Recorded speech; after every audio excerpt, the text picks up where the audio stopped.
Imagine yourself drifting slowly into a quiet evening.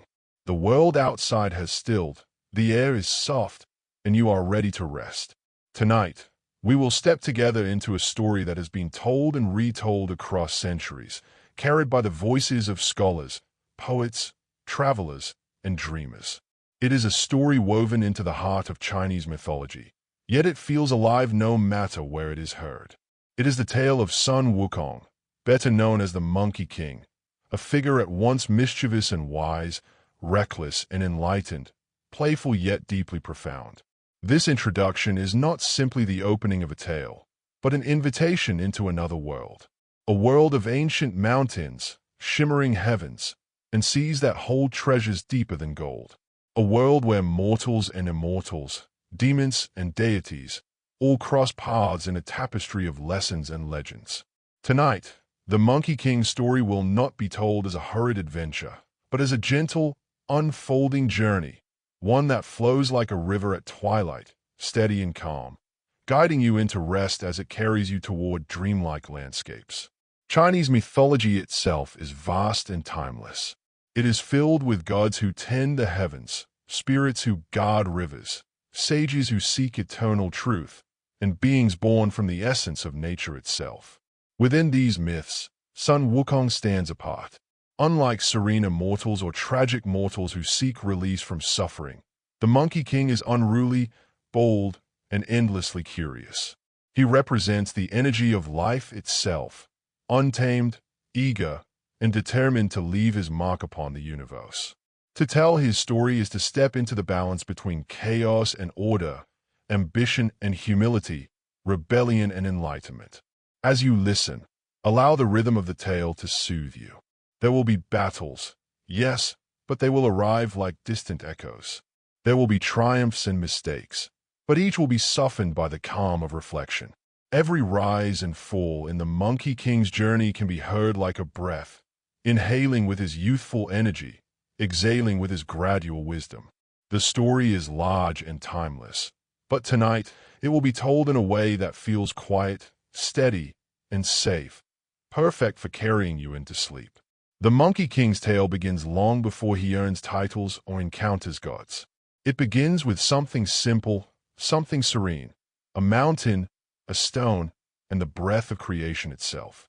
Yet before we descend into those details, it is worth remembering why such stories endure. They were not written only to entertain, though they certainly do. They were not shaped only to explain the mysteries of nature, though they often do that as well. These stories endure because they touch on what it means to live, to learn, and to grow. The Monkey King, in all his wildness, is deeply human in his flaws. In his search for immortality, we recognize our own search for meaning. In his rebellion, we sense our own desire for freedom. And in his eventual transformation, we glimpse our own potential for wisdom. Picture, for a moment, the storytellers of old, seated in village squares, or in the glow of lantern light, or by the warmth of a family hearth. They told this tale not just to entertain but to carry forward values, questions, and lessons. Tonight, you are part of that tradition. Though you may be lying in a quiet room, with the day behind you, you are also listening as countless others once did. You are connected to a chain of voices stretching back through centuries, each one whispering the same myth, each one reshaping it for the moment at hand. As we move through this story, the pace will remain gentle. Each step will be described with care, from the sparkle of celestial peaches in the heavenly orchards to the hush of rivers flowing past sacred mountains. The battles will be softened into dreamlike dances, the wisdom of sages spoken like lullabies. You will not need to keep track of every name or detail, for the story itself will carry you, like a cloud gliding across the sky. The Monkey King's adventures are vast, but tonight they become a gentle current to rest upon. In many ways, the introduction to his tale is also an introduction to yourself. You, like the Monkey King, may sometimes feel restless. You may search for more, for answers, for peace, for something beyond the ordinary rhythm of days. His story reminds us that even restless spirits can find balance, even bold hearts can discover humility, and even mischievous minds can learn wisdom. This is not a story about perfection. It is a story about growth, about journeys, and about transformation. And so, as we begin, imagine the world fading into stillness. The hum of the day quiets, the air around you softens, and your breath slows. Somewhere in the distance, the mountains rise, ancient and steady. Within their heart lies a stone unlike any other. From that stone, a spark will emerge, a being who will change the heavens themselves. His name will echo through legends as Sun Wukong, the Monkey King. But for now, in this moment, we begin at the very beginning, at the edge of creation, where silence waits to be filled with story. High in the ancient mists of the east, where mountains rise into the clouds and rivers carve their way through the land like silver ribbons, there stood a peak unlike any other. It was known as the Mountain of Flowers and Fruit, a place of balance between heaven and earth. To the people of the old tales, this mountain was not simply a part of the natural world. It was a place touched by divine breath, filled with life and mystery. The winds there carried the whispers of immortals, and the trees bore fruit so sweet that they seemed blessed by the heavens themselves.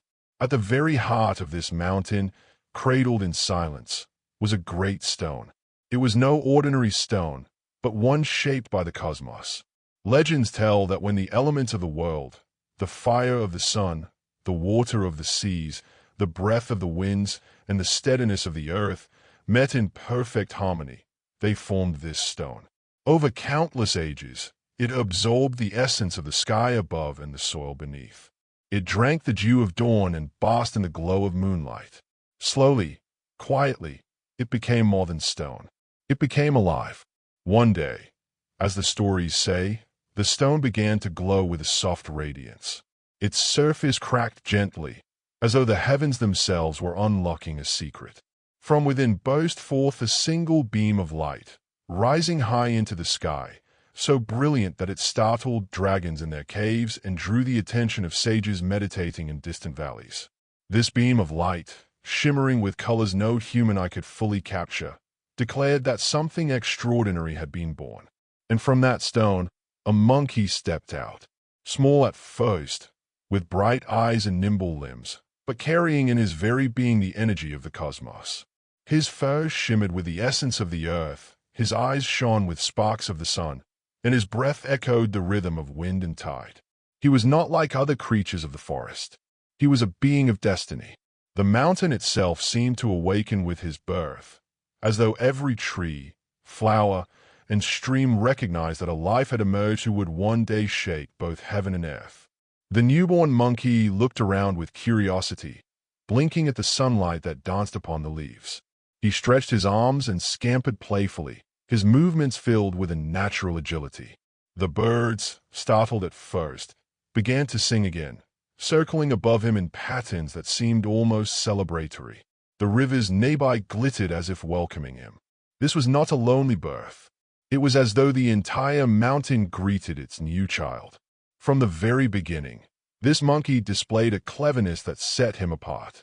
He was curious about every sound, every scent, every movement of the world around him. He climbed trees not only to reach their fruit but to feel the breeze higher in the branches. He splashed in streams not only to quench his thirst but to see how ripples spread outward in perfect circles. He was restless, but his restlessness was paired with a joy in simply existing. Soon, the other monkeys of the mountain discovered him. They were creatures of play, of chatter, and of freedom, and they welcomed this new companion. Though he had been born from stone and light, he joined their troop with ease. They marveled at his quickness and his laughter, at the way he seemed to always find paths through the forest no one else had seen. They gave him a place among them, and from that day forward, the stone-born monkey was no longer alone. The legends describe this period as a time of innocence. The monkey grew among his kin, leaping from branch to branch, chasing dragonflies, and resting under the warmth of the sun. Yet even in these playful days, something within him was different. He was not merely content to eat fruit and play games. His eyes often lifted toward the horizon, toward the mountains beyond his own, toward skies that stretched endlessly. Within him was a seed of ambition, of yearning, a spark that had been set aflame at the moment of his birth. The storytellers remind us that this spark, though hidden beneath layers of joy and playfulness, was the beginning of everything that would come. Without that restlessness, he would have remained just another monkey. But with it, he became Sun Wukong, the Monkey King. And yet, for now, that transformation was far away. The mountain cradled him gently, the forest sheltered him, and the rivers sang him to sleep. In these early days, his spirit was as pure as the mountain air, unshaped by pride or power. He was simply alive, a child of stone and sky, carrying within him the promise of both trouble and greatness. It is said that the immortals of heaven noticed his birth. From their celestial palaces, they saw the beam of light that had shot into the sky when he emerged from the stone. Some were curious, some cautious, and others dismissive. For though the heavens were vast, a single monkey, even one born from stone, seemed of little concern. Little did they know that this creature would one day storm their gates and demand recognition as their equal. For now, however, the story lingers on the image of that mountain, lush and peaceful. The Monkey King, still young, played in its forests, laughed in its caves, and dreamed beneath its starlit skies. His birth was miraculous, his future unknown, but his presence already carried weight. The mountain of flowers and fruit would forever be remembered as the birthplace of one of the most legendary figures in all of Chinese mythology. And as the tale gently rests here, with a monkey child born from stone and nurtured by nature, we sense the calm before the storm. The world has welcomed him, but destiny waits quietly, like a shadow beneath sunlight. For the Monkey King's story is only beginning. On the mountain of flowers and fruit, life was full of color, motion, and sound. Streams danced down moss-covered rocks, their waters clear as polished jade. Birds sang at dawn, filling the valley with a chorus that mingled with the rustle of bamboo and the gentle hum of wind weaving through the trees. Among this paradise lived countless monkeys, carefree and lively, playing from morning until dusk. Into this vibrant world stepped the stone-born monkey, soon to be known as Sun Wukong, though in these days he was simply a curious child among curious companions. The other monkeys accepted him quickly. They sensed something different about him, his eyes too bright, his laughter too bold, but they welcomed him nonetheless. Together they leapt from branch to branch, chatted noisily in the treetops, and played games along the forest floor. The mountain provided all they could ever want, ripe fruits hanging heavy on the branches, cool water in sparkling streams, and caves for shelter when storms passed overhead. It was a world untouched by worry, an island of joy. The stone-born monkey thrived in this setting. From the moment he joined the troop, he was a natural leader. Where one monkey hesitated to cross a rushing river, he found a fallen branch to use as a bridge. Where others grew tired climbing steep cliffs, he bounded ahead with fearless energy, encouraging them with shouts of excitement. The young monkey's daring spirit drew admiration, and soon the others looked to him for guidance without realizing it. One of the most famous moments from his youth came during a hot summer's day. The troop, weary from play, sought a place to cool themselves. They stumbled upon a waterfall, its waters roaring as they poured from high cliffs into a deep pool below. The sight was dazzling.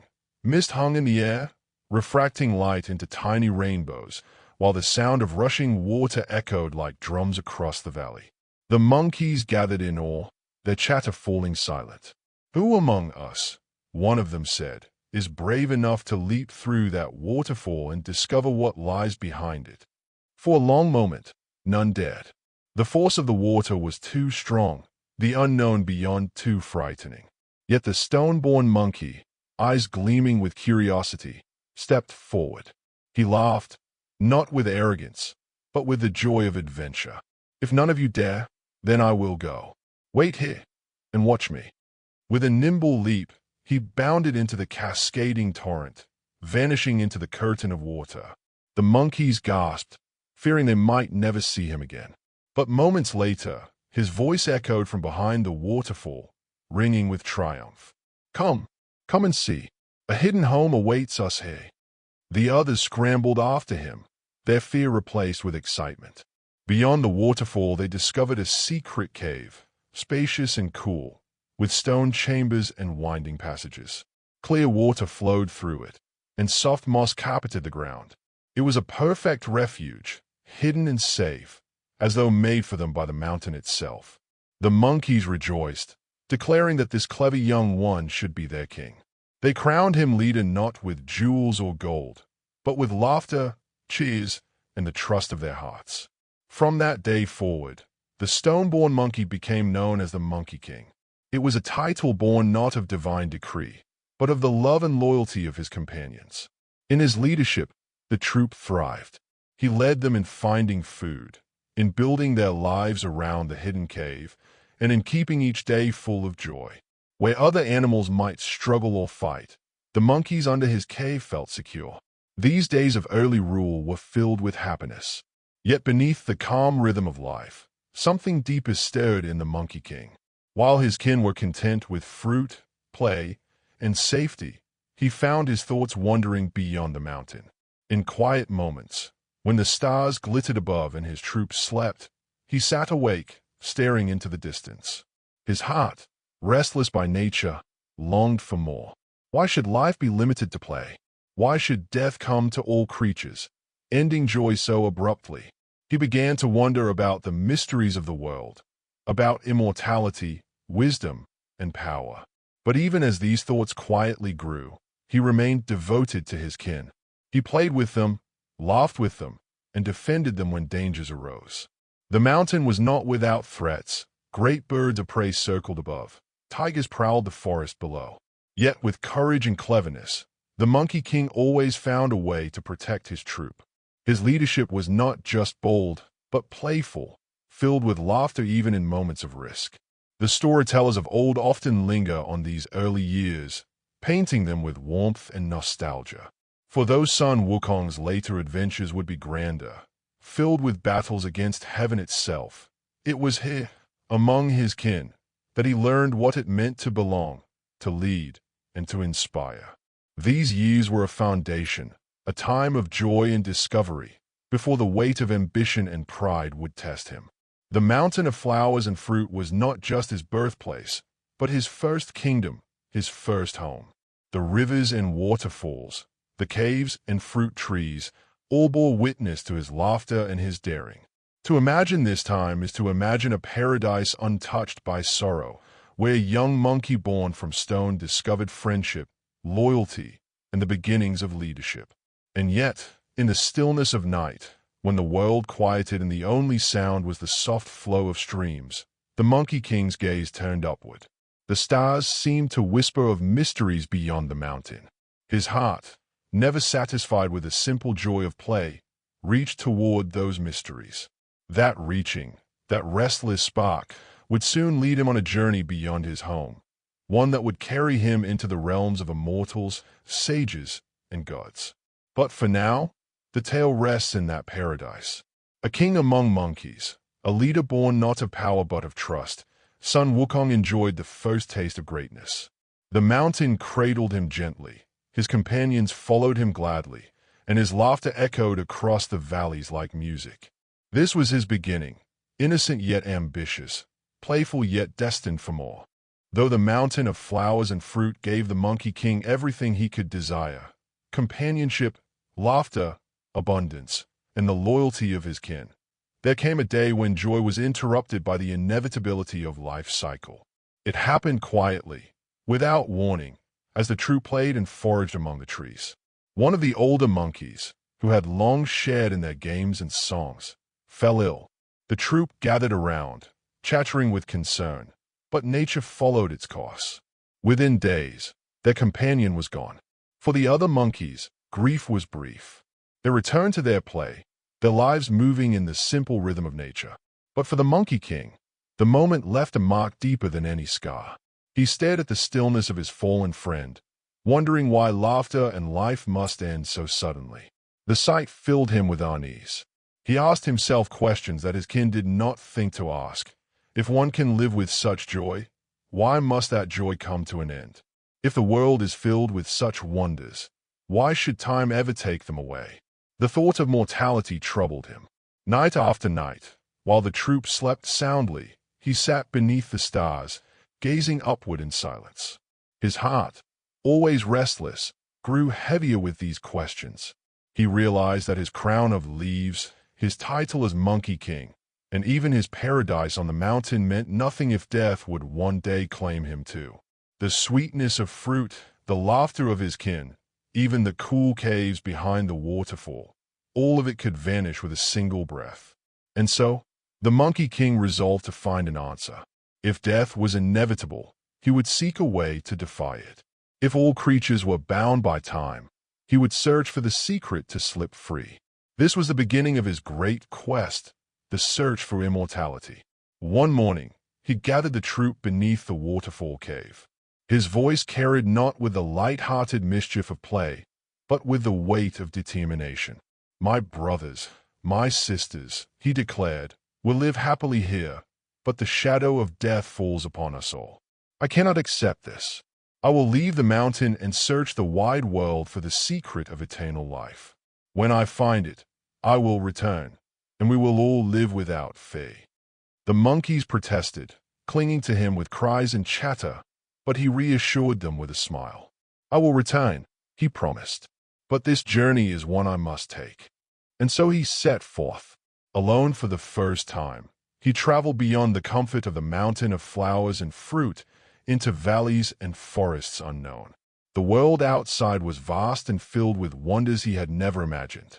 He crossed rivers wide as seas, scaled peaks that reached the clouds, and wandered through forests so dense that sunlight barely touched the ground. Each place was alive with its own rhythm, the call of cranes echoing across marshes, the whisper of wind through bamboo groves, the scent of pine and earth. He encountered villages of humans as well, their lives so different from the freedom of the mountain. He watched them build homes, till fields, and care for one another in ways unfamiliar to him. He noticed too that they aged, their hair turning white, their backs bending, until death claimed them just as it had claimed his monkey companion. It confirmed what he already knew: all beings, whether beast or man, were bound by time. And so his determination deepened.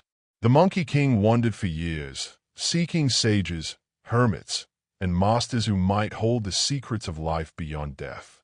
In his travels, he heard whispers of the immortals, those who had transcended the bounds of mortality, dwelling in hidden places where the sacred arts were taught.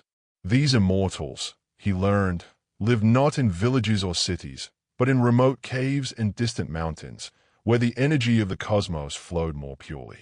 One day, after endless wandering, his journey brought him to the shores of the Eastern Sea. There he encountered fishermen and sailors, men who spoke of distant islands where immortals were said to dwell. They described peaks that rose like jade towers from the waters, shrouded in mist, unreachable to most. The Monkey King's heart leapt with hope. If the immortals could be found, then so too could the secret of eternal life. And so he sought them. He built himself a small raft, crude but sturdy, and cast it upon the waves. The sea was vast and the journey long, yet his spirit never faltered. The nights upon the water were filled with stars, and the days with endless horizons.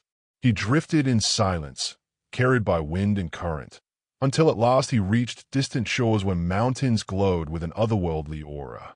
There, nestled among cliffs and forests, he discovered a Taoist hermit of great wisdom. The hermit lived in solitude, his dwelling simple, his eyes clear as still water. The Monkey King bowed before him, humbling his pride for the first time. "Master," he said, "I am a creature born of stone, but I am also a seeker. Teach me the ways to escape death, to live beyond the bounds of time." The hermit, amused by the boldness of this monkey, did not turn him away. He saw in Wukong a spark unlike any other, a wild energy that, if tempered, could achieve greatness. He agreed to teach him, though the lessons would be long and the discipline great. And so, the Monkey King's quest began in earnest.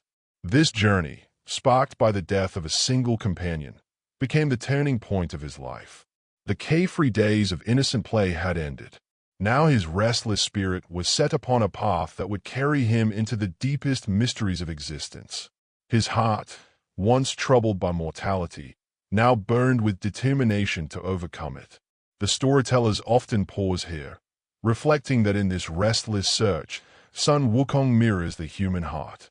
We too wonder at the limits of life. We too seek meaning in the face of mortality. His quest, though framed in legend, speaks to our own yearning to hold on to joy, to seek something eternal amidst the passing of time. And so, the Monkey King left behind his mountain home, his loyal troop, and the safety of paradise, stepping into a world vast and uncertain. His search for immortality would lead him to sages, to secrets, and to powers beyond imagination. But beneath it all, it began with something simple, something deeply human, the fear of losing what he loved. The Monkey King's wandering eventually brought him to a remote place where the air seemed clearer, where the mountains themselves breathed with quiet wisdom. Hidden within these peaks lived a great Taoist master, known in the legends as Subhuti. His dwelling was not a palace, nor even a temple, but a simple cave temple carved into stone, surrounded by pine trees that whispered in the wind. From the outside, it looked ordinary, yet those who approached felt a calmness descend upon them, as though the mountain itself was alive with timeless energy. When Sun Wukong first found this master, he was filled with excitement and impatience. After all his wandering, through forests, villages, and seas, he finally stood before someone who might grant him the wisdom he sought. With his typical boldness, he prostrated himself on the ground and declared, "Master, I wish to learn the way of immortality. Teach me, and I will devote myself to your guidance."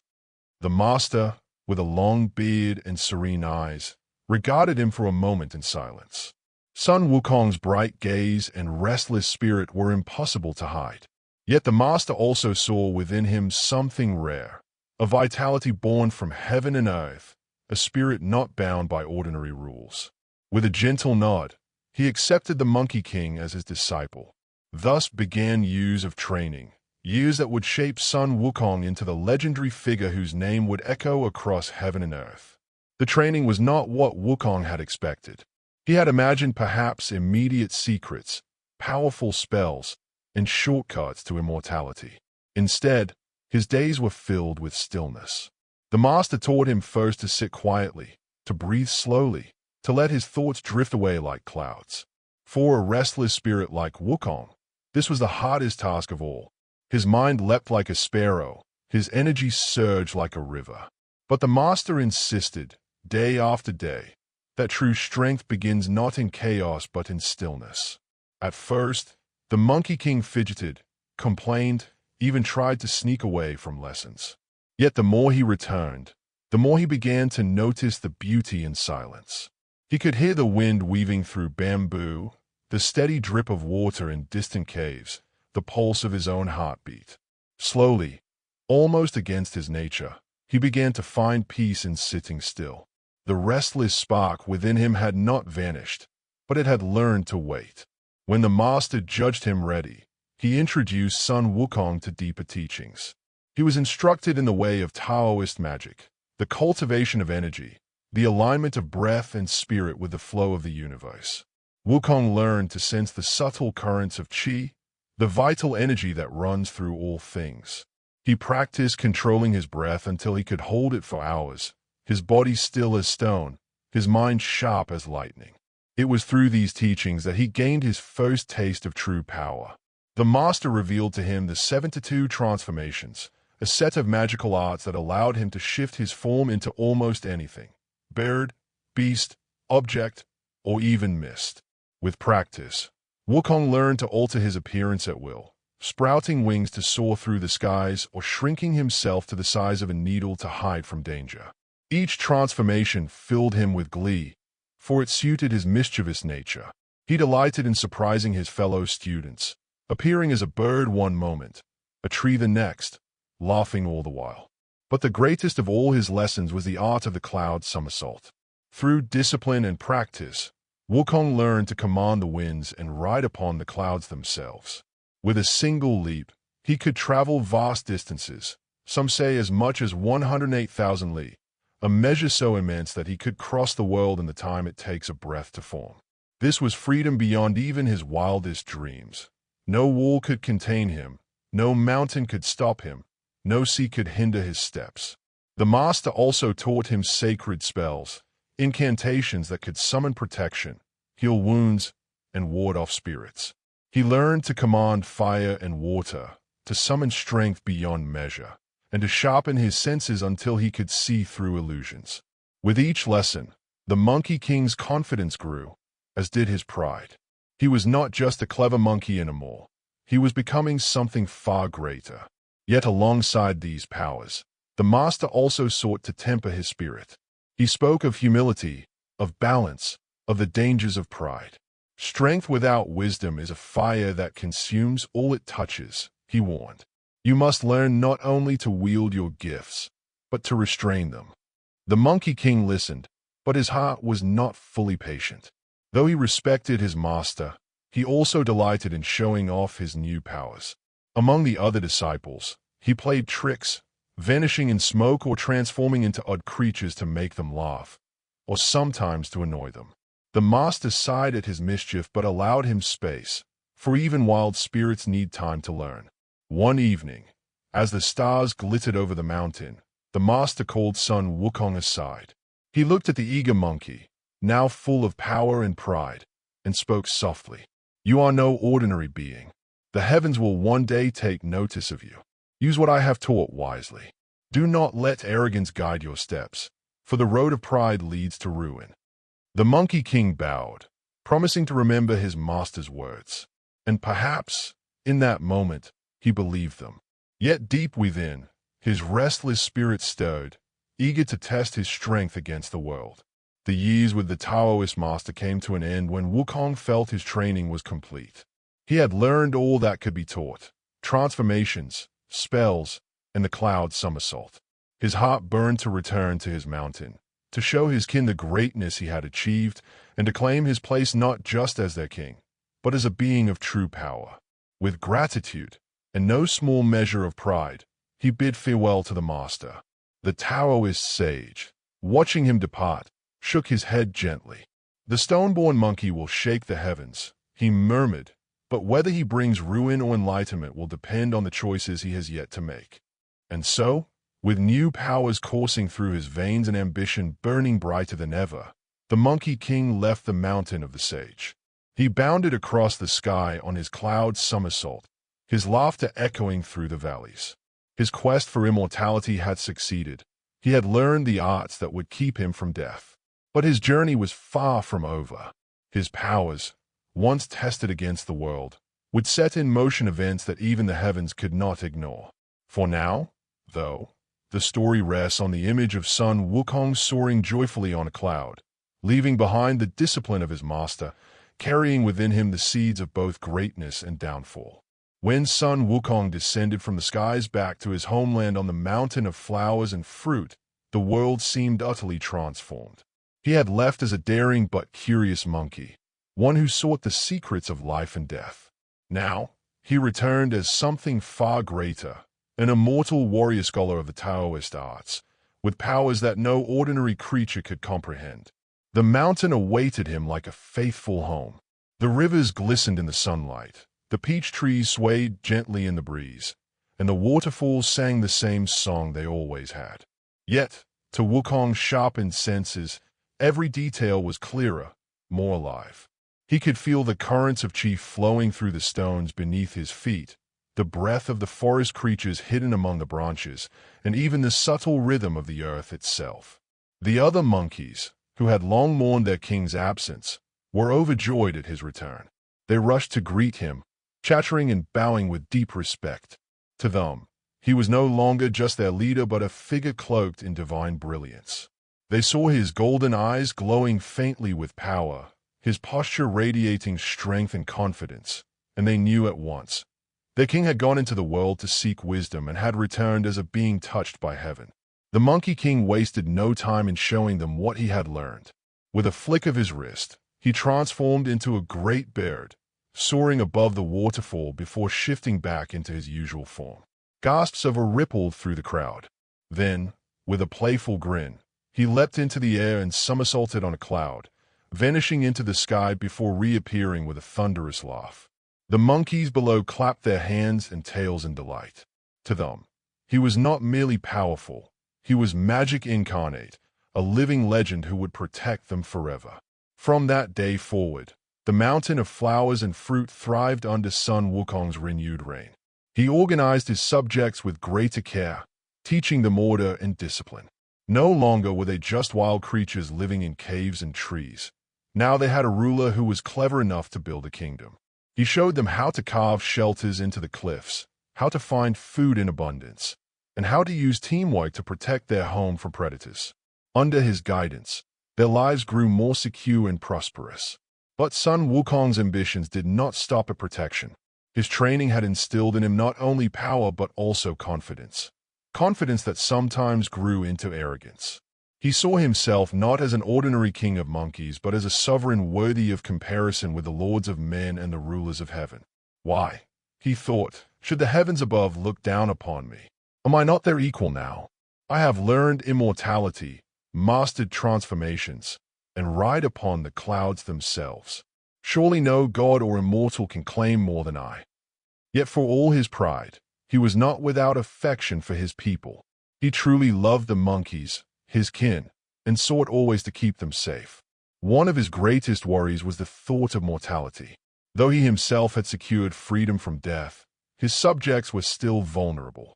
They could fall to disease, to age, to the claws of predators.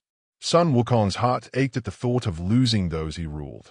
This concern, genuine and heartfelt, soon drove him to seek further power, not only to guard himself but to shield all who looked to him as their protector. Still, his newfound might brought with it darker habits.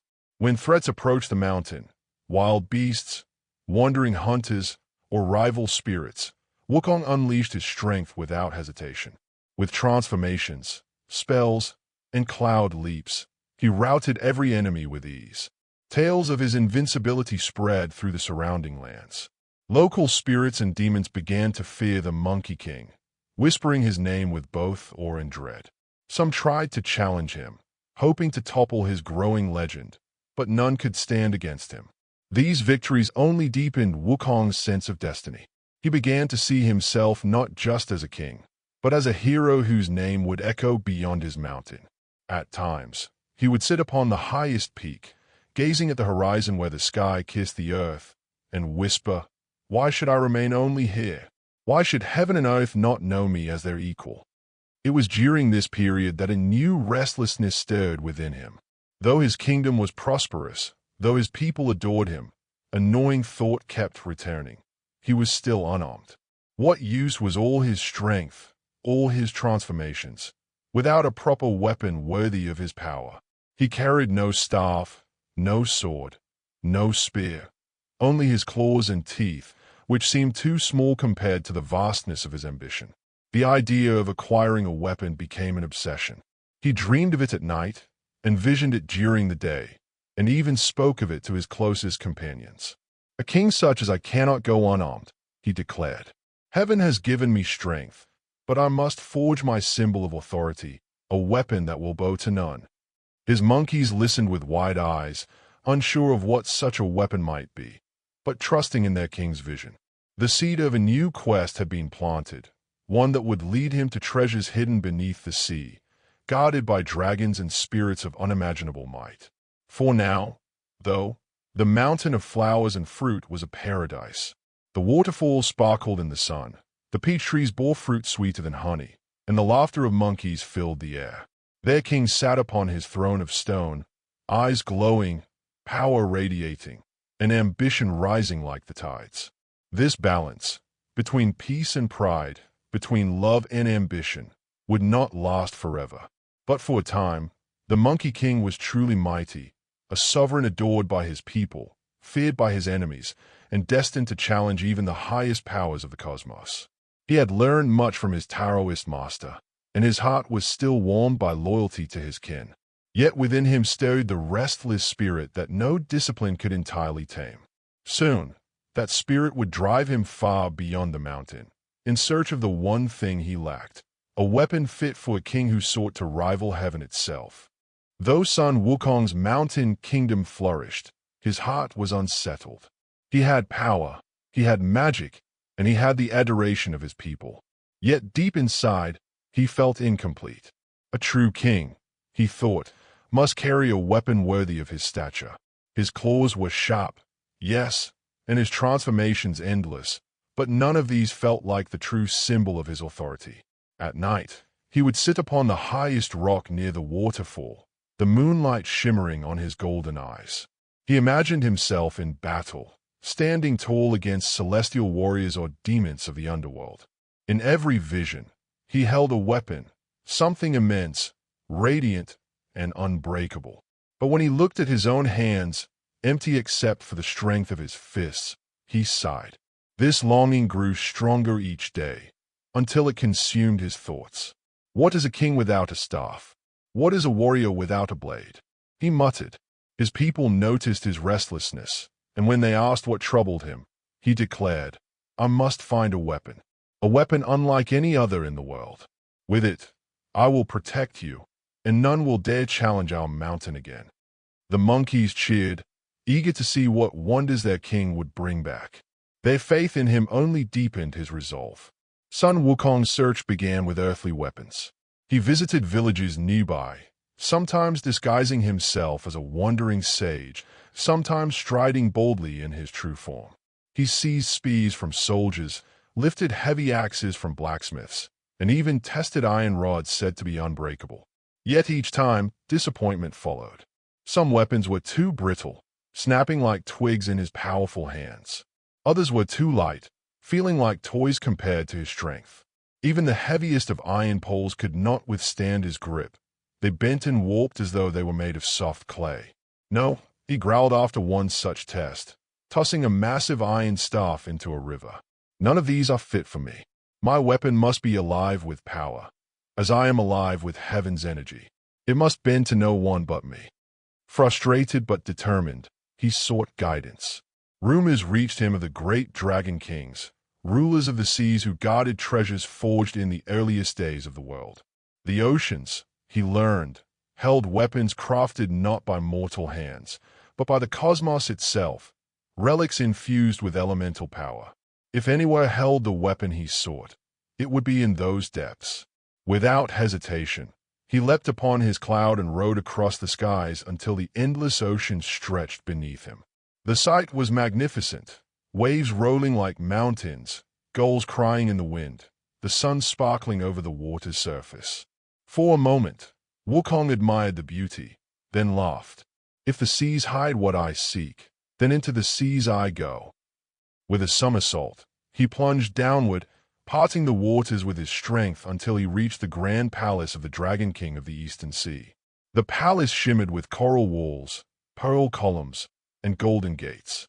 Fish with scales like silver lanterns darted through the halls, and turtles larger than oxen carried treasures upon their backs. At the heart of this splendor sat the Dragon King himself, resplendent in robes that shimmered like liquid jade. His eyes widened at the sudden arrival of the Monkey King, dripping with seawater yet grinning with confidence. "Who dares enter my palace unannounced?" the Dragon King demanded, though his voice trembled at the sight of Wukong's radiant presence. "I am Sun Wukong, great sage and king of the mountain of flowers and fruit," Wukong declared, bowing only slightly. "I have come in peace, but with purpose. I seek a weapon fit for my hand. The weapons of the mortal world are too weak. Surely the treasures of the Dragon Kings hold what I require." The Dragon King, cautious but intrigued, ordered his attendants to bring forth various weapons from the palace armory. A golden spear, polished and sharp as lightning, was presented. Wukong twirled it with ease, then snapped it over his knee like bamboo. "Too brittle," he said. Next came an iron trident, so heavy that 100 men together could barely lift it. Wukong swung it once, frowned, and tossed it aside. "Too light." More treasures followed, axes encrusted with gems, halberds forged in dragon fire, swords that had drunk the blood of demons. Yet each was dismissed. "Too small," Wukong muttered. "Too dull. Too fragile." The Dragon King grew uneasy. His palace treasures, the pride of the seas, were being discarded like children's toys. He feared the Monkey King's wrath should nothing satisfy him. At last, he He remembered an ancient relic lying unused in the treasury, a colossal iron pillar known as the Rui Jingu Bang, the compliant golden-hooped staff. It was no ordinary pillar but a relic from the time when the gods measured the depths of the seas. Taller than mountains, wider than a man could grasp, it shimmered faintly with golden light. Too large to wield, it had lain forgotten, pressed against the seabed to stabilize the oceans. With hesitation, the Dragon King gestured. There is one last object, but it is no weapon. It is an anchor stone, a relic from creation itself. None could hope to move it. The Monkey King's golden eyes gleamed. Show me. The great pillar was brought forth, impossibly vast and gleaming with power. The moment Wukong laid his hands upon it, something stirred within both staff and monkey, as if they recognized each other. With a grin, he tugged, and to the Dragon King's astonishment, the colossal pillar shrank, bending to Wukong's will. It became a staff of perfect size, resting comfortably in his hands. The Rui Jingu Bang had chosen its master. With a joyous laugh that shook the palace, Sun Wukong spun the staff, sending shockwaves through the ocean. The seas churned, fish fled, and even the Dragon King bowed his head. At last, the Monkey King had found his weapon, not forged for him, but waiting for him since the dawn of time. And so, with his new treasure in hand, Sun Wukong left the palace, riding his cloud once more into the open skies. His staff gleamed, alive with ancient power, and his heart swelled with triumph.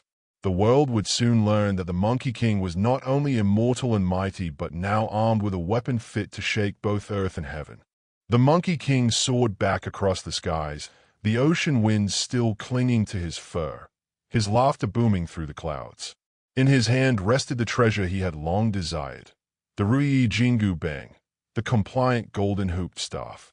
It was no ordinary weapon, but a relic of creation, born when the gods first measured the depths of the seas. To Wukong, it felt alive, pulsing with ancient energy, as though it had awaited his touch since the beginning of time.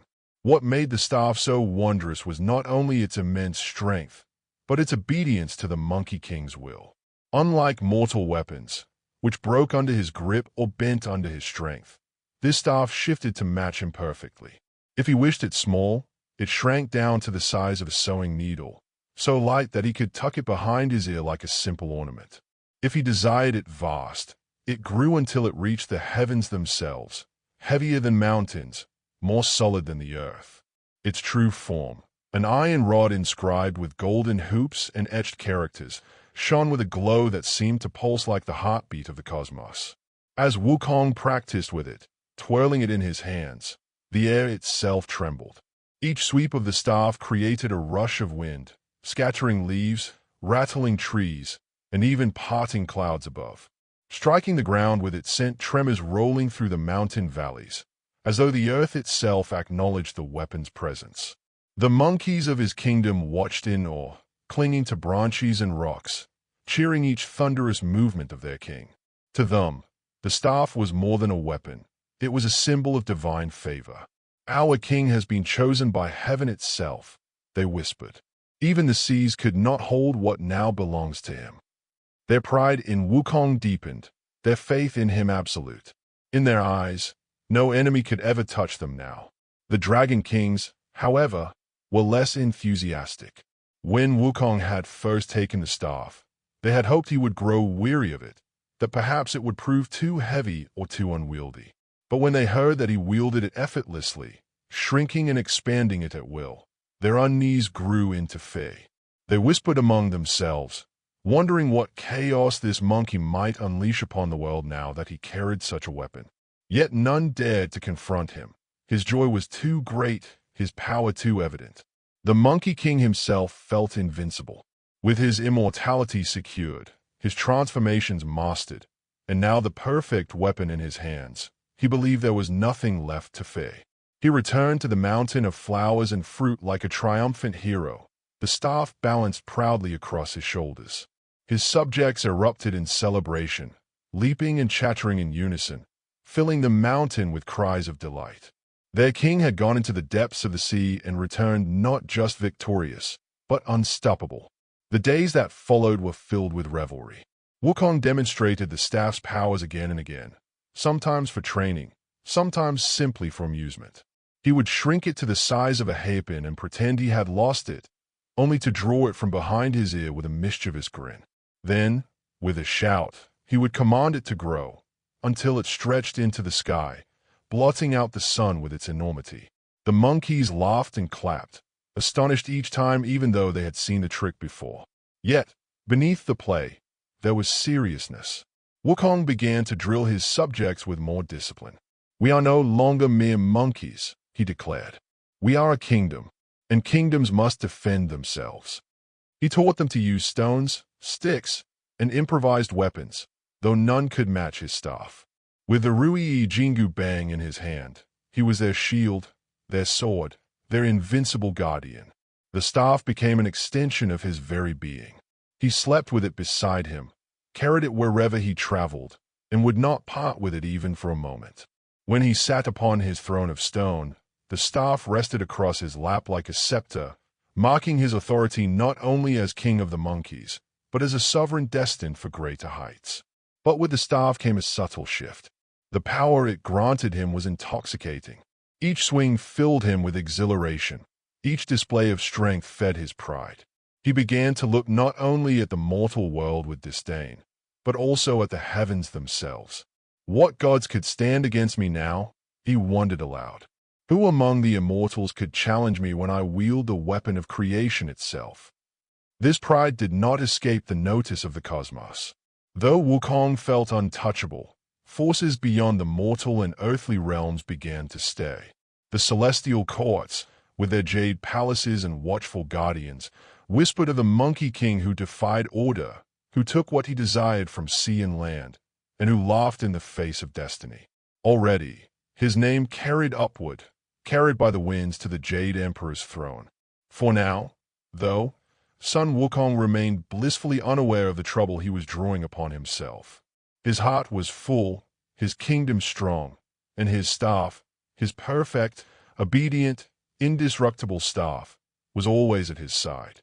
In his mind, he had achieved everything he sought. But the truth of legends is that they never rest in peace for long. The golden staff, mighty and obedient, was both gift and omen. It made Sun Wukong whole, yet also set him on a path toward inevitable conflict. For a being so powerful, so restless, so proud, there could be no true stillness. His destiny would soon collide with that of the heavens themselves. And so, as the Monkey King twirled the Ruyi Jingu Bang beneath the starlit sky, laughter echoing across his mountain, the story of his defiance was already being written in the clouds above. For a time, the mountain of flowers and fruit lived in peace. The monkeys played by the waterfalls, feasted on fruits from the forest, and slept without fear under the protection of their mighty king. Yet, though laughter filled the air, Sun Wukong's mind was not entirely at rest. Deep inside, he knew the truth. While he had achieved much, immortality through Taoist training, power through magic, and might through his golden staff, the shadow of death still lingered. It began subtly. One evening, he sat upon his throne, watching the younger monkeys play. Their shrill cries of joy filled the air, but his gaze was fixed on the elders. Their fur was graying, their movements slow, their eyes heavy with age. They laughed still, but there was a weariness behind it. Wukong's heart sank. Though he himself was immune to death, untouched by sickness or time, his beloved subjects were not. They would grow old. They would fade away. One day, they would leave him. The thought was unbearable. The Monkey King, who had faced gods and demons without fear, found himself shaken by the quiet cruelty of mortality. That night, as the moonlight fell over the mountain, he sat alone with the Ruyi Jingu Bang at his side. He whispered into the silence, "I will not allow it. Not for me. Not for my people. Why should we bow to the laws of death, when I have already conquered the laws of life?" And so his mind turned toward the underworld, that hidden realm where the spirits of the dead were led to judgment. The legends tell us that when Sun Wukong first defied death, it was not by choice alone. One evening, while feasting with his companions, he suddenly felt a chill. His vision blurred, his limbs weakened, and before he could resist, two ghostly figures emerged from the shadows, pale emissaries of the underworld, come to claim his soul. Bound by invisible chains, the Monkey King was dragged away, his laughter and power silenced in an instant. But Wukong was no ordinary spirit to be led meekly across the veil. As the ghostly envoys pulled him through the mists of death, his fury grew. He demanded release, but they only laughed bitterly. Even kings must bow to fate, they whispered. Even immortals must pass through the courts of judgment. When at last he was thrown into the underworld, the sight was grim and foreboding. Black mountains rose like jagged teeth. Rivers of shadow flowed with the cries of countless souls, and the halls of judgment gleamed with cold fire. Here sat the 10 kings of hell, each stern and watchful, their ledgers heavy with the names of mortals and immortals alike. The Monkey King was brought before them, and the scroll of his fate was unfurled. Written clearly in the records of destiny was his name, alongside the date and hour of his supposed death. The kings gazed upon him with severity. "Stone-born monkey," they declared, "your time has come. Though you may play at immortality, the order of heaven decrees that your spirit must pass through judgment." But Sun Wukong only laughed, his golden eyes blazing in the gloom. "My time has not come, and it never shall. Who among you can chain me, who has conquered the heavens, the seas, and the earth itself?" With a roar, he summoned the Rui Jingu Bang, which materialized in his hands even within the underworld. At once, the halls shook, the rivers boiled, and the cries of the dead grew louder. The ghostly guards rushed forward, but Wukong struck them down with ease, scattering their souls like mist. The kings themselves rose, furious and thunderous, but the Monkey King's staff whirled faster than shadow, striking pillars, shattering gates, and reducing the courts of judgment to chaos. At the height of his fury, he seized the ledger of life and death, the great book in which all names were recorded, dictating the span of every soul's existence. With a flourish of his clawed hand, he tore the pages, smearing the ink, blotting out his own name from the record. "If the book holds power over life," he cried, "then let my name vanish forever from its pages.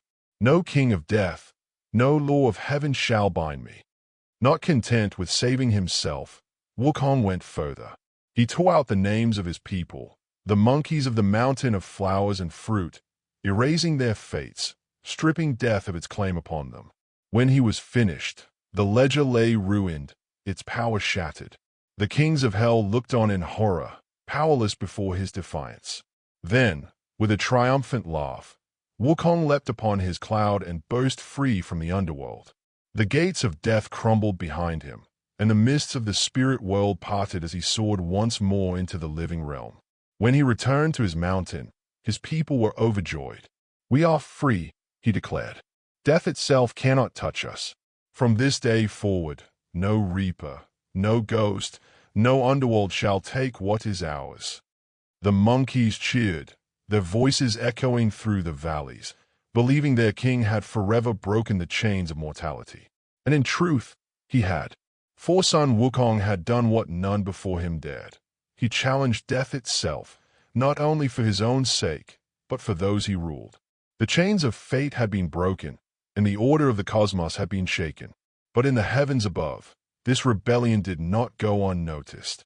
The Jade Emperor, sovereign of the celestial court, heard whispers of the monkey who erased his name from the book of death.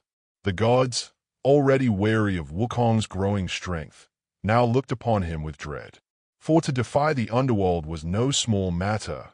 It was an act of cosmic rebellion, a challenge not only to death but to the very balance of existence. The Monkey King, however, cared little for balance or order.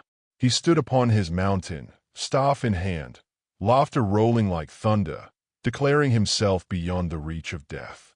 To his people, he was a savior. To the heavens, he was a dangerous outlaw. And so, the stage was set for a confrontation greater than any before. For once a being defies both death and destiny, the heavens themselves cannot remain silent. The mountain of flowers and fruit rejoiced in the wake of their king's triumph. No more would the specter of death hover over them. No more would the ticking of unseen clocks govern their days. The monkeys sang, played, and rested easily, believing that their world was untouched by sorrow. Their laughter rang out beneath the waterfall. Their feast stretched late into the night, and at the heart of it all was Sun Wukong, brilliant, unyielding, and ever proud. Yet beyond the mortal realm, beyond the forests and seas, far above the clouds where the stars seemed to gather like pearls upon a velvet string, the celestial court stirred uneasily. The heavens were a place of ritual order and strict hierarchy. Every god, spirit, and immortal knew their place. Balance was maintained through laws that stretched back to the dawn of creation. And now, a single monkey had disrupted that balance. The first whispers reached the ears of the Jade Emperor, supreme ruler of the celestial court. Messengers came in hushed voices, their heads bowed low. "Your Majesty," they said, "a disturbance has shaken the underworld. The 10 kings are in disarray. Their halls are broken, their ledgers torn, their records corrupted. A name has been erased, not by decree of heaven, but by mortal defiance." The Jade Emperor frowned, his long beard trembling as he shifted upon his throne of radiant gold. Around him, celestial ministers exchanged uneasy glances. Some murmured that it was a passing anomaly, a mistake in the records. Others insisted that no mortal could possibly challenge the order of life and death. Yet the truth soon became undeniable. The name was not lost. It was erased, and the hand that did so belonged to none other than the Monkey King. To the court of heaven, this act was more than reckless, it was rebellion. To interfere with the ledgers of life was to overturn the foundation upon which the cosmos rested. If one could erase their name, if one could escape death entirely, then what was to stop the unraveling of the entire cycle of existence? The heavens trembled at the thought. Yet while the immortal officials muttered and worried, there was another emotion that lingered beneath their concern: insult. A monkey, born of stone and untamed as the wind, had mocked their authority. He had risen without permission, attained immortality without heavenly sanction, and now declared himself beyond death. To beings who lived by strict ranks and honors, this was intolerable. In the palace of the celestial court, councils were held. The Jade Emperor listened as his generals, scholars, and ministers debated fiercely. One advisor, old and cautious, spoke softly. "Great Majesty, though the monkey has upset the balance, we must be cautious. His strength is unlike that of mortals. He is trained with immortals, mastered arts forbidden to common beings, and now wields a weapon that obeys no law but his will. If we descend with force, we may find him more troublesome than expected." Another, younger and more proud, struck the table with his palm. "He is but a beast. However clever, however strong, he is still a monkey. Send the celestial army. Let 10,000 soldiers march upon his mountain, and he will bow before your Majesty's will." The chamber grew heated with arguments. Some called for punishment, others for patience. But amid the noise, the Jade Emperor raised his hand, and silence fell. His eyes narrowed, thoughtful, as he considered the problem before him. "Strength may conquer strength," he said, "but sometimes wisdom conquers pride. If we meet his rebellion with force, the monkey will only resist harder. He thrives on defiance, and battle will only feed his arrogance. Instead, let us give him what he desires most. Let us grant him recognition. Let us welcome him into the heavenly order." The council stirred at these words. Some frowned in disapproval. Was it not dangerous to reward defiance? Yet others nodded, seeing the wisdom. For if the monkey's pride could be satisfied, perhaps his wildness could be tamed. Thus, a plan was set. Sun Wukong would be summoned to the celestial court, not as a criminal to be punished, but as an official to be honored. The heavens would grant him a title, a place among the immortals, and in doing so, they hoped to place a leash upon his restless spirit. And so the emissaries were sent. They descended upon the mountain of flowers and fruit in a blaze of light, clad in silken robes and carrying scrolls adorned with golden seals. The monkeys cowered before their brilliance, but Wukong stood tall, his staff resting casually across his shoulder. The envoy bowed stiffly and declared, "By order of the Jade Emperor, ruler of the celestial court, the Monkey King is summoned to heaven." A position awaits him among the honored ranks of immortals. For a moment, silence hung over the mountain. The monkeys looked at their king with wide eyes, unsure of what this meant. But Sun Wukong's lips curled into a grin. Recognition at last. The heavens themselves, who once ignored him, who once denied him, now extended an invitation. He laughed, the sound rolling like thunder through the valley. So the Jade Emperor has finally seen my worth, he said. Very well. I shall go. Let the heavens prepare, for the Monkey King comes to claim his rightful place. And though his tone was triumphant, in his heart he burned with pride. For to him, this was not submission. This was victory. He had forced the heavens to notice him. He had risen so high that even the Jade Emperor could no longer deny his existence. Yet above, in the halls of the celestial court, the immortal ministers exchanged uneasy glances. For they knew what Wukong did not, that this invitation was no true honor, but a test. The heavens did not seek to celebrate him. They sought to contain him. Still, for the moment, the game was set. The Monkey King would ascend to heaven. The celestial court would welcome him with open arms, and the world would wait to see what chaos such a meeting would bring. The winds carried the message far and wide. The heavens had taken notice. The wild monkey would no longer be left to his mountain. His defiance had shaken the earth and the underworld. Now it would echo in the halls of heaven itself.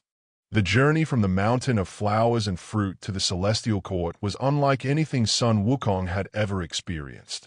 Riding upon a cloud, escorted by celestial envoys whose robes shimmered like starlight, he soared higher and higher, leaving behind the mortal realm. The skies thinned, colors deepened, and the boundaries between earth and heaven dissolved into endless light. Before him stretched the Jade Palace, vast and radiant, its golden towers rising above seas of drifting clouds, its bridges carved from jade and crystal. Music drifted through the air, soft and delicate, played by unseen immortal musicians. The monkeys of his mountain could only dream of such splendor. To Wukong, however, this was not a dream but a triumph. He had forced the heavens to open their gates. With each step, his pride swelled, his chest broadened, his golden eyes glowed brighter. He believed the heavens themselves had bent before him. When he entered the celestial court, the assembly of immortals watched in silence. Gods of the stars, spirits of rivers and mountains, guardians of the seasons, and divine generals, all turned their gazes upon the newcomer. Some looked with curiosity, others with disdain, and a few with quiet amusement. To them, he was a wild beast dressed in borrowed splendor, but to Sun Wukong, he was the equal of any being in the hall. At the far end of the chamber sat the Jade Emperor, calm and radiant, a figure of immense serenity. His voice, when he spoke, was soft yet resounding, like thunder muffled by distant clouds. Sun Wukong, king of a mountain of flowers and fruit, he said, your strength and spirit have reached even our ears. It is fitting, then, that you take your place among us. No longer shall you dwell outside the heavenly order. From this day forth, you serve the celestial court. Wukong's heart surged with pride. Here it was, the recognition he believed he deserved. At last, the highest authority of all had acknowledged his greatness. He bowed deeply, though in his heart the gesture was not of humility but of satisfaction. I accept, he declared, his voice ringing through the hall. The scroll of appointment was brought forth. On it was written his new title, Protector of the Horses in the Celestial Stables. For a moment, Wukong did not understand. He scanned the words once, then twice. Protector of the horses, a keeper of stables.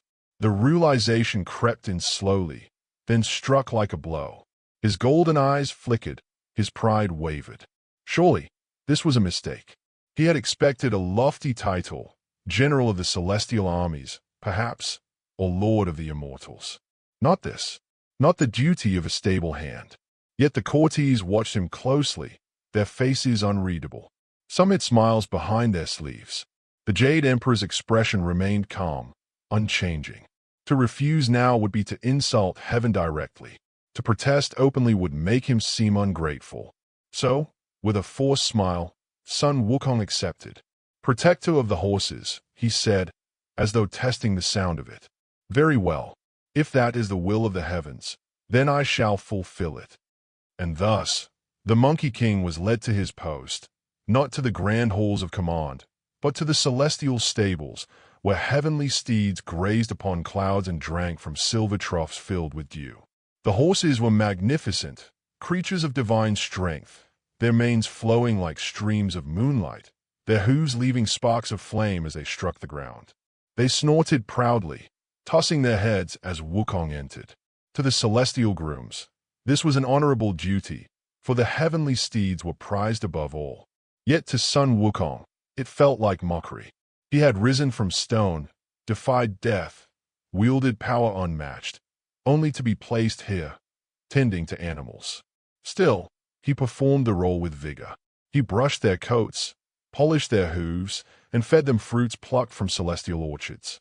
He was, after all, a king who believed in proving himself wherever he went. The horses grew fond of him quickly, sensing his strength and confidence. They whinnied happily in his presence, and soon the stables thrummed with energy and joy. But as days turned into weeks, discontent gnawed at Wukong. He wandered the stables at night, looking out toward the grand palaces beyond. He heard the distant sound of immortal feasts, the laughter of gods, the songs of celestial musicians. And he thought to himself, "Why do I serve here, in obscurity, where my power is greater than theirs? Why do I tend to beasts, when I am destined to lead?" The immortals themselves did not help his temper. Many looked down upon him, whispering behind his back. "The monkey is foolish," they said. "He thinks himself mighty, but see how he cleans stalls. The Jade Emperor has tamed him well." Their laughter echoed in the marble halls, reaching Wukong's ears like barbs. One day, as he brushed the manure of a fiery steed, his anger boiled over. "Enough," he muttered. "I am no stable hand. I am no servant. I am the great sage, born of stone, master of heaven and earth. I will not be mocked." It was then that he decided his time in the stables was over. He would leave his post, confront the celestial ministers, and demand the recognition he truly deserved. No more would he bow quietly. No more would he accept crumbs when he was worthy of a feast. But before he stormed from the stables, something remarkable happened. The horses, sensing his fury, stamped their hooves and neighed as if urging him onward. They too had grown restless, fueled by his energy. Some legends say that, in his anger, he released them, letting the celestial steeds run wild across the heavenly fields, scattering clouds and sparking fire across the sky. Whether this tale is true or not, one thing is certain. The appointment of Sun Wukong as protector of the horses did not achieve what the Jade Emperor hoped. Rather than tame the monkey's pride, it only fueled it further. And so, whispers began once more in the celestial court. "The monkey is restless," they said. "He is not satisfied. If we are not careful, he will rebel." The Jade Emperor listened in silence, weighing the risks. Sun Wukong, meanwhile, prepared himself. He had tasted the order of heaven, and he found it bitter. He would not remain a minor official, forgotten in the stables. He would rise higher, and if the heavens denied him, then he would seize what he believed was his by force. The seeds of rebellion had been sown. The celestial court was a realm of endless wonders, but none so dazzling, none so envied, as the banquets of the immortals. These were gatherings where gods, spirits, and celestial officials came together in celebration, their tables laden with food that shimmered like starlight, their cups brimming with wine brewed from the essence of the moon and sun. The halls rang with music, gentle yet intoxicating, and dancers moved like drifting clouds, weaving patterns of grace through the air. To the immortals, such banquets were not merely feasts. They were affirmations of their place above the mortal world, reminders that they belonged to the eternal order of heaven. Invitations to these events were highly sought after, bestowed only upon those considered worthy of honor. It was at one such banquet that the seeds of Sun Wukong's greatest defiance were sown. In the days following his appointment as protector of the horses, he had grown restless and dissatisfied. Though he performed his duties with diligence, his pride gnawed at him. The whispers of the immortals, Their laughter at his lowly post, and his own sense of superiority left him simmering with discontent. And so, when news of a grand banquet reached his ears, his spirit stirred. This was to be no ordinary gathering, but the Peach Banquet, a celebration hosted by the Queen Mother of the West. It was an event held once every few thousand years, when the legendary peaches of immortality ripened upon the celestial trees. These peaches were unlike any fruit in existence. Some ripened every 3,000 years, others 6,000, and the rarest only once in 9,000 years. A single bite could grant unthinkable longevity, restoring vigor, cleansing the spirit, and bestowing a measure of eternal life. Only the most honored of gods were invited to partake. Sun Wukong, however, was not among them. When he heard this, his pride bristled. "Not invited," he scoffed, pacing furiously through the stables. "They give me the title of protector of the horses, a petty post beneath my worth, and now they deny me the banquet as well? Do they not see who I am? Do they not know my power?" The celestial grooms avoided his gaze, sensing the storm brewing within him. Wukong slammed his staff against the ground, the sound echoing through the stalls. "Very well," he declared. "If they will not invite me, then I shall invite myself." And so, with a flick of his cloud somersault, he vanished from the stables and soared toward the gardens of the Queen Mother, where preparations for the banquet were already underway. The gardens were a paradise beyond imagining. Vast groves of peach trees stretched as far as the eye could see, their branches heavy with fruit that glowed softly, each one infused with divine essence. Immortal maidens moved gracefully among the trees, picking the ripened peaches with care, placing them into baskets woven of golden threads. Servants hurried about, carrying trays of crystal cups and celestial delicacies. Wukong crept among them, his form hidden by magic, his mischievous eyes sparkling. He watched the maidens chatter and sing as they worked, their laughter as light as falling petals. At first, he only observed, but soon, the sight of the peaches, round, fragrant, and glowing with immortal power, was too tempting to resist. He plucked one from a branch and bit into it. Sweet nectar burst upon his tongue, richer than anything he had tasted before. The essence of heaven flowed through his veins, filling him with warmth, sharpening his spirit, strengthening his already indomitable body. One peach led to another, then another. Sun Wukong, once cautious, now feasted without restraint. He leapt from tree to tree, devouring peaches of 3,000 years, 6,000 years, and even the rare 9,000-year fruit, each one deepening his immortality, expanding his power beyond measure. By the time he was done, half the orchard bore empty branches, the baskets of the maidens overturned in disarray. When the attendants returned to the Queen Mother's hall, panic spread. The peaches, the very centerpiece of the banquet, were gone. Whispers turned to shouts, and soon the entire court was in uproar. But Sun Wukong was not finished. As the immortals gathered for the feast, he slipped into the banquet hall itself, taking the form of a minor spirit. He gazed upon the grand tables where celestial delicacies were displayed: dragon liver, phoenix marrow, jade nectar, and elixirs distilled from the essence of starlight. Musicians played softly at the edges, their melodies designed to soothe and delight. The monkey's eyes gleamed. Why should he, greater than all, be denied these pleasures? With a laugh, he dropped his disguise and strode boldly into the hall.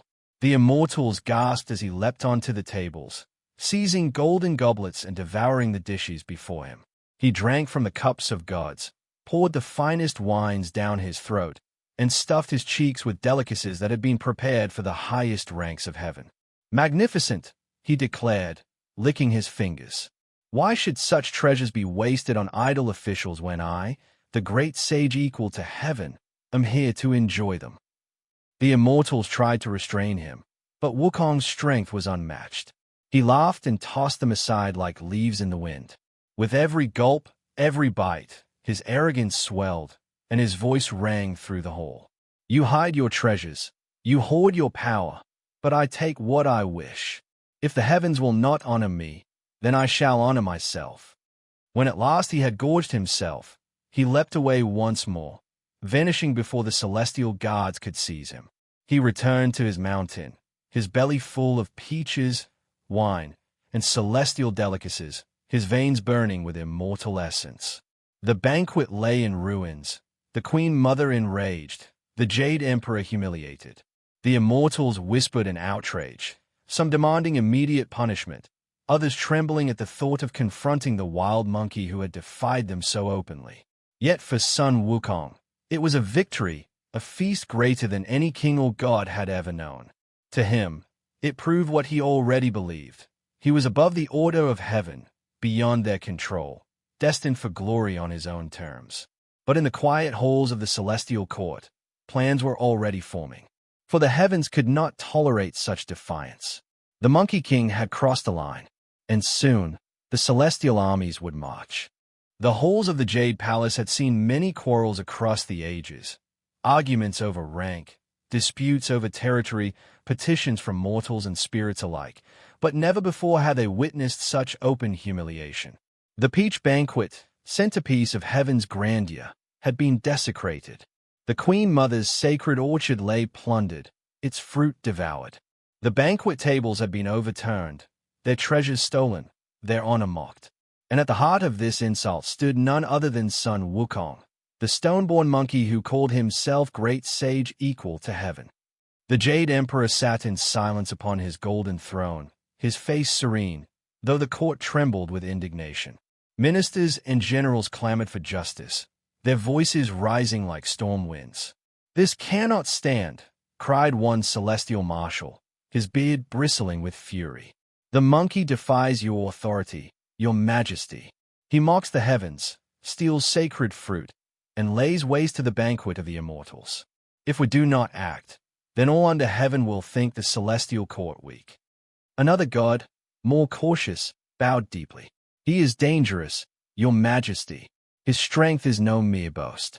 He wields the Rui Jingu Bang, a weapon forged in the depths of the sea. He has learned arts of transformation, spells of immortality. Even the underworld could not hold him. To strike him without care may bring disaster." But the Queen Mother herself, her eyes cold with fury, stepped forward. "The peaches of immortality cannot be replaced. What was taken is gone forever. This insult is not merely against me, but against the order of heaven itself. If he is not punished, then the heavens will lose their dignity." The Jade Emperor raised his hand, and the voices fell silent. "Then it shall be so," he said at last. "Let the armies of heaven be summoned. The Monkey King will be subdued and balance restored." And so the command went forth. The heavens stirred with thunder. Across the celestial realm, banners were unfurled, drums were struck, and horns of war sounded. The four heavenly kings, guardians of the four directions, donned their shining armor and rallied their legions. Celestial generals mounted their steeds of fire and wind. Tens of thousands of heavenly soldiers assembled, their spears glinting, their swords bright as lightning. The sight was awe-inspiring, a sea of immortal warriors stretching across the skies, their ranks disciplined, their banners fluttering with divine radiance. This was no minor skirmish. This was the might of heaven itself, marshaled against a single rebel monkey. But Sun Wukong was no ordinary rebel. On the mountain of flowers and fruit, the monkeys gathered nervously. They had seen their king return triumphant, belly full of peaches, eyes gleaming with wine and pride. They had laughed with him, danced with him, feasted at his side. Yet even in their joy, a shadow lingered. They had heard the whispers carried by the wind, whispers of armies mobilizing, of gods enraged. Their king, however, felt no fear. When he saw the clouds darkening with the approach of celestial banners, his golden eyes lit with excitement. He leapt to the peak of the mountain, staff in hand, and laughed so loud it shook the trees. "So the Jade Emperor sends his armies against me," he roared. "Good. Let them come. I, the great sage equal to heaven, shall test their strength against mine." The first wave descended like a storm. Heavenly soldiers, disciplined and gleaming, filled the skies, their weapons drawn. They surrounded the mountain, shouting in unison, their battle cries echoing across the valleys. Wukong, undaunted, twirled his staff, which grew in size until it towered like a pillar that could pierce the heavens themselves. With a single swing, he scattered whole ranks of soldiers, sending them tumbling like leaves in a gale.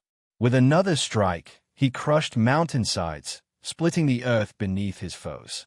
The heavenly generals fought valiantly, but they were no match for his cunning. Wukong transformed into beasts and birds, leaping and vanishing, striking from shadows and reappearing in brilliance. He multiplied himself into 1,000 clones, each one wielding a copy of his staff, overwhelming the enemy with chaos. The skies roared with his laughter, the earth trembled with the fury of his blows. One after another, the heavenly legions fell back. Their weapons clattered against his unyielding body, for Wukong's training had rendered him nearly invulnerable.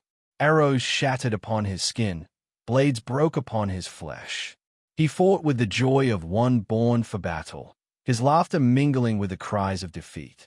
The four heavenly kings themselves entered the fray, commanding winds, fire, rain, and thunder. Yet even their combined might faltered before him. He snatched their weapons, mocked their forms, and sent them scattering in disarray. From the mountain below, the monkeys cheered, their voices wild with pride. "Our king is invincible," they cried. "No army can defeat him." But high above, in the Jade Palace, the Jade Emperor watched with growing unease. The armies of heaven, countless and mighty, had been humbled by a single being. Ministers whispered in fear, their earlier confidence waning. Some spoke of retreat, of seeking another way.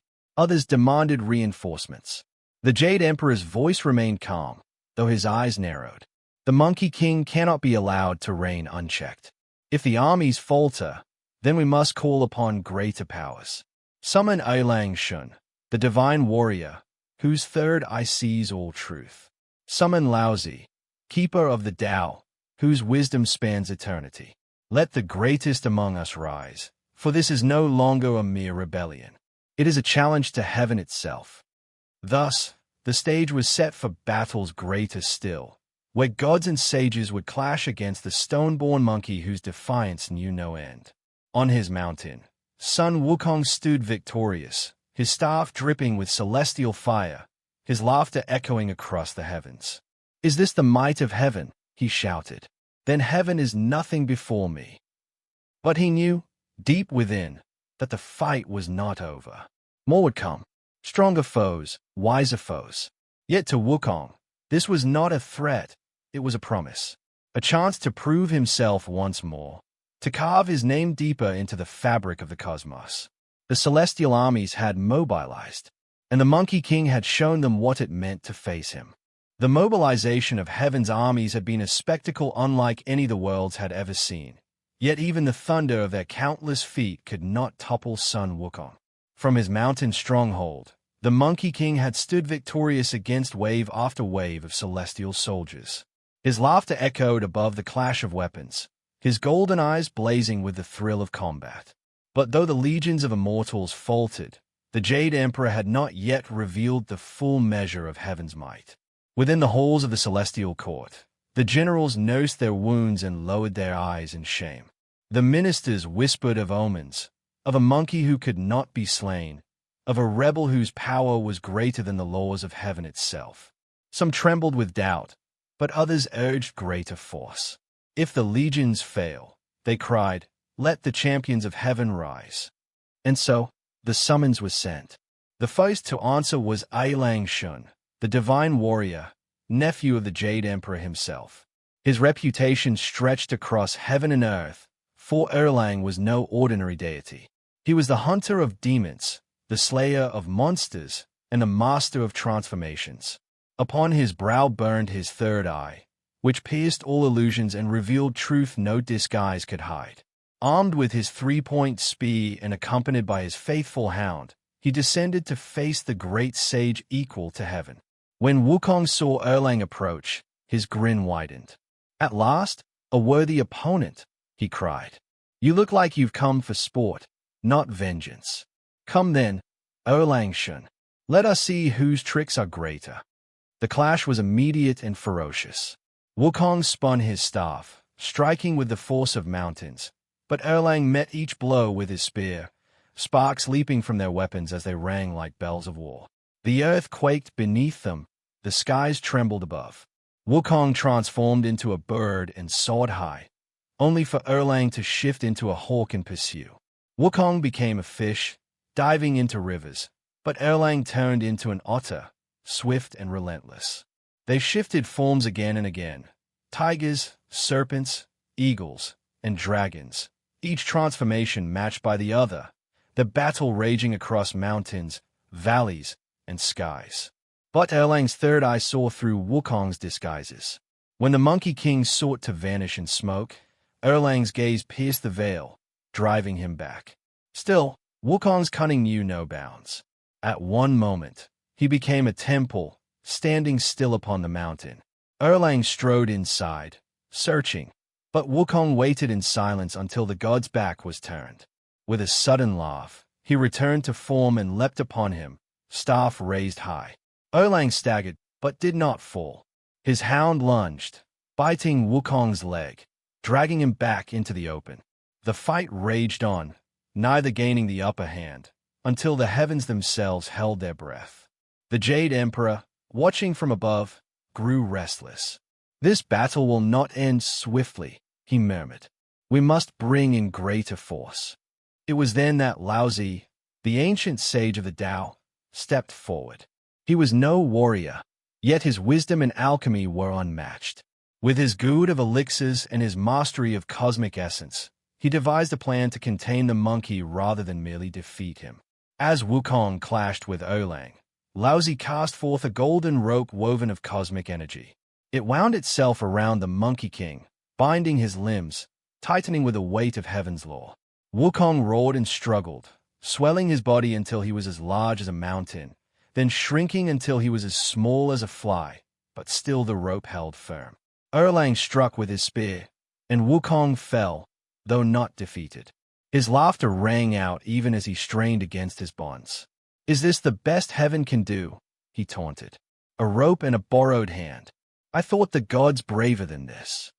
But Laozi was unmoved by his jeers.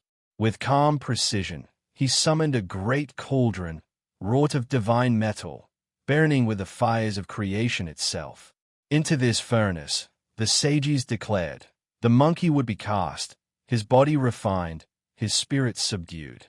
The cauldron's flames had reduced demons to ash, forged immortals into purity. Surely, they thought, even the great sage equal to heaven could not withstand it. The armies gathered as Wukong was dragged toward the cauldron. Celestial drums thundered, horns sounded, and the heavens rejoiced at the thought of his end. Yet even as the lid closed upon him, Wukong's golden eyes gleamed. For 7 times 7 days the cauldron burned, its flames hotter than the stars, its smoke curling into the sky. Ministers whispered that the monkey must surely be gone. Erlang stood tall, confident in victory. But Laozi alone frowned, his wisdom sensing unease. And then, on the final day, the cauldron shook. A deafening roar split the air, and the lid burst open with a force like thunder. Out leapt Sun Wukong, his body unscathed, his eyes now burning brighter than ever, flames of gold that pierced the heavens themselves. The furnace, far from destroying him, had only tempered his body into something stronger. His immortal flesh now resisted even greater force, his very breath laced with fire. He stood upon the cauldron's edge, twirling his staff, laughter booming across the skies. "Thank you, old man," he cried to Laozi. "Your furnace has given me eyes of fire and golden steel. Now I see more clearly, and my strength is greater still. Who among you will challenge me now?" The celestial armies trembled. Erlang readied his spear once more, but hesitation flickered across his face. Laozi stepped back, realizing that even his ancient arts had only sharpened the rebel's power. The Jade Emperor himself sat in silence, his expression unreadable. The battles of heaven had shown the truth. Sun Wukong was no ordinary foe. He could not be broken by strength, bound by magic, or destroyed by fire. He was chaos given form, a spirit too fierce for chains, too wild for laws. And though heaven still held cards yet unplayed, a shadow of doubt now lingered. For in the heart of battle, even the gods had begun to wonder, was a Monkey King truly a rebel to be destroyed, or a force that even heaven itself must one day bow to? The heavens had grown weary. For all their armies, for all their generals, for all their divine wisdom, the Monkey King still stood unbroken. His laughter echoed from mountaintops, ringing through clouds as though mocking every god and minister above. Erlangshan had fought with all his skill, Laozi had bound him with alchemy, and the furnace of creation itself had burned for 49 days without ending his life. And yet, he had emerged stronger. In the jade halls of heaven, silence settled like a heavy fog. The Jade Emperor sat upon his throne, his face calm but lined with unease. His ministers dared not meet his eyes. The armies, once proud, had lost their confidence. If heaven's full might could not defeat one rebellious monkey, what authority did the throne truly hold? Whispers began to spread, not only in the halls above but also across the mortal realm. Was Sun Wukong destined to overthrow the order of heaven itself? It was in this silence that a voice arose, gentle, steady, and filled with calm. It was the voice of a figure who did not belong solely to heaven but to the greater order of existence. From the western direction, bathed in a golden radiance, came the Buddha. He did not arrive with the thunder of armies nor the weight of celestial weapons.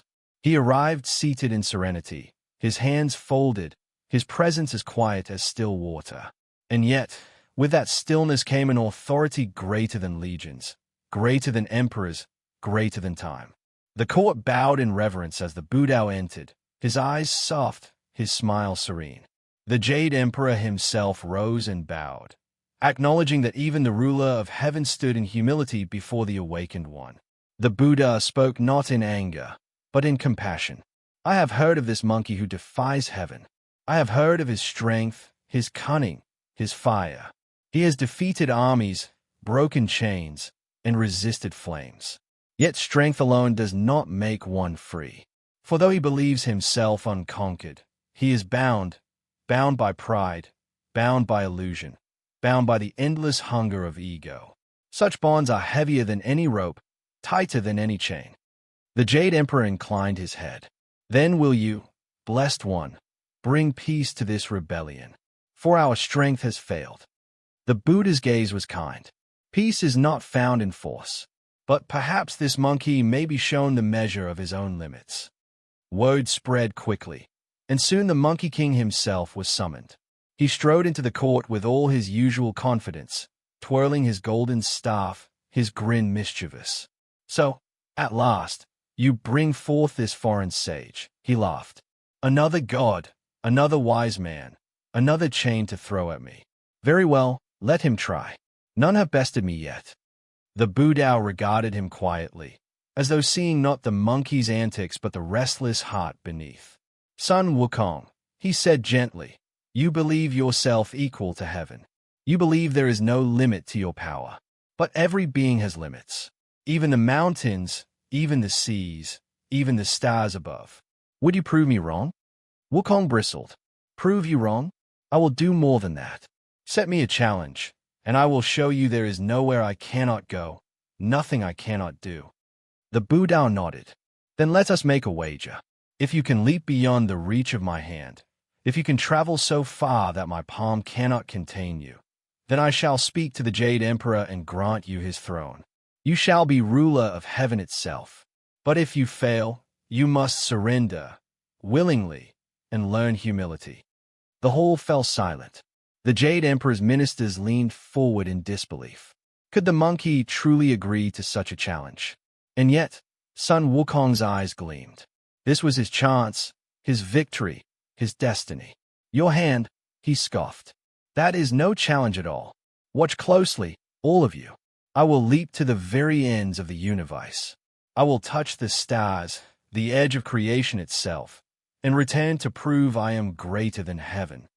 The Buddha raised his hand, calm and unhurried.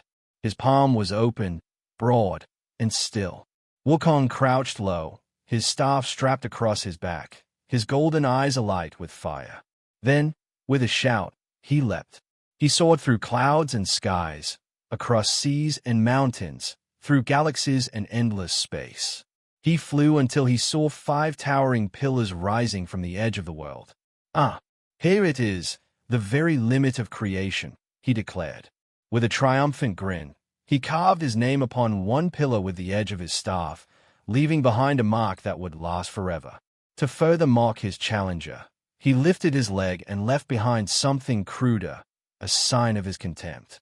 Then, laughing, he leapt back through the void, returning to the Jade Court in a rush of wind and pride. Landing before the Buddha, Wukong puffed out his chest. "There, I have reached the edge of the universe. I have left my mark upon it. No one can deny it now. I am greater than heaven itself." The Buddha only smiled. Slowly, he turned his hand, and as the court looked upon his palm, they gasped. For there, upon the flesh of his hand, were carved the very markings Wukong had left, the strokes of his name, and the crude insult beside it. "You see," the Buddha said softly, "you never left my palm. For all your power, for all your speed, for all your pride, you remain within limits. You are not greater than heaven, nor greater than the cosmos. You are still bound, as all beings are, by your illusions." Wukong's grin faltered. For the first time, doubt flickered in his golden eyes. He snarled, then leapt again, staff raised high. But the Buddha's hand came down gently, calmly, inexorably. It pressed upon him, and Wukong fell, pinned beneath its weight. The mountains themselves rose at the Buddha's command, sealing him within. There he lay, trapped beneath the 5 elements: earth, water, fire, metal, and wood. A prison not of cruelty, but of patience. A place where the Monkey King would remain until he could learn the humility he had so long denied. And so, the great sage equal to heaven, who had defeated armies and mocked gods, found himself subdued not by force but by wisdom, not by weapons but by the calm hand of truth. The laughter of the monkey was silenced, and in its place, the sound of stillness settled across the heavens. But this was not the end of Sun Wukong's story, only a turning point. For though he lay bound beneath the mountain, the path of his destiny was not yet finished. In silence, he would wait. In patience, he would be transformed. And from this defeat, a greater journey would begin. The clash had ended. The rebel who had rattled the gates of heaven, defeated its armies, and mocked its sages now lay still beneath the weight of 5 towering peaks. The Buddha's hand had pressed gently, yet its force was beyond comprehension, sealing Sun Wukong into a prison no chain could match. Earth, water, fire, metal, and wood, the 5 elements themselves, became his bars, his ceiling, his floor. With that, silence spread across the heavens. The Monkey King, the great sage equal to heaven, was no more than a shadow buried beneath stone. At first, he raged. His golden staff, mighty enough to stir oceans, clashed against the unyielding mountain. Sparks flew as he struck, but the rock did not crack. He swelled to the size of a giant, pushing with all his might, but the peaks did not budge. He shrank to the size of a flea, searching for a gap to slip through. But the weight of the Buddha's seal was absolute. Each attempt ended the same way: failure. His roars shook the trees at the mountain's base, sent birds flying from their nests, and stirred fear in nearby villages. Yet even as his cries echoed across the land, no escape came. The mountain stood unmoved, his body trapped in darkness. Days passed, then weeks, then months. Still he struggled, until exhaustion left him motionless, lying against the cold rock. But immortals do not wither as mortals do. He did not age, though centuries rolled forward. The seasons turned endlessly above him. Spring rains fell, flowers bloomed. Summer heat ripened the fields, autumn leaves drifted across the mountain slopes, and winter snow covered all in white silence. Yet Sun Wukong remained, unchanged. The immortality he had once sought so fiercely now felt like a curse. For what is eternity, when spent in solitude, cut off from the sky? He listened to the world outside his prison. He heard farmers tending their crops, the laughter of children, the footsteps of monks on pilgrimage trails. Sometimes travelers paused at the mountain, sensing something unusual, but none dared approach too closely. Some told tales of a demon bound within. Others whispered of a god punished for his pride. The truth faded into legend, while the Monkey King endured. There were moments when hunger gnawed at him, though his immortal body could not truly starve. It was then that the Bodhisattva Guanyin showed mercy. From time to time, she instructed spirits to bring him sustenance. A few drops of dew, the essence of fruit carried in the wind, just enough to keep his strength without freeing him. Wukong would curse her gifts, yet in the silence afterward, he would take them gratefully, for even the proud cannot endure forever without kindness. In the stillness, memories returned to him. He recalled the stone from which he was born, the troop of monkeys who had crowned him their king, the first rush of joy as he seized his golden staff from the Dragon Palace. He remembered his defiance before the Jade Emperor, his laughter as he named himself the great sage equal to heaven. Each memory, once a source of pride, now pressed against him with a bittersweet weight. He had claimed freedom, but here he lay, bound tighter than ever. And yet, even in captivity, his spirit did not fully break. Wukong was stubborn by nature. Though the years piled upon him like the rocks above his head, deep within, the ember of defiance still glowed. One day, he whispered to himself in the darkness, "One day, this mountain will crack. One day, I will rise again." Time became shapeless. For mortals, a year is long, a lifetime immense. But for an immortal, centuries can pass like a drifting cloud. 500 years slipped by, and Wukong's fury cooled into silence. The sharp edges of his arrogance softened, replaced by something quieter. Not yet humility, not yet wisdom, but the beginnings of patience. The mountain itself became a teacher. He listened to the steady rhythm of rain, the whisper of wind through pine needles, the quiet conversation of roots and soil. He felt the turning of the earth beneath him, the cycle of life above him. Slowly, he began to realize what his battles had blinded him to, that the universe was larger than even his pride, and that power alone was not mastery.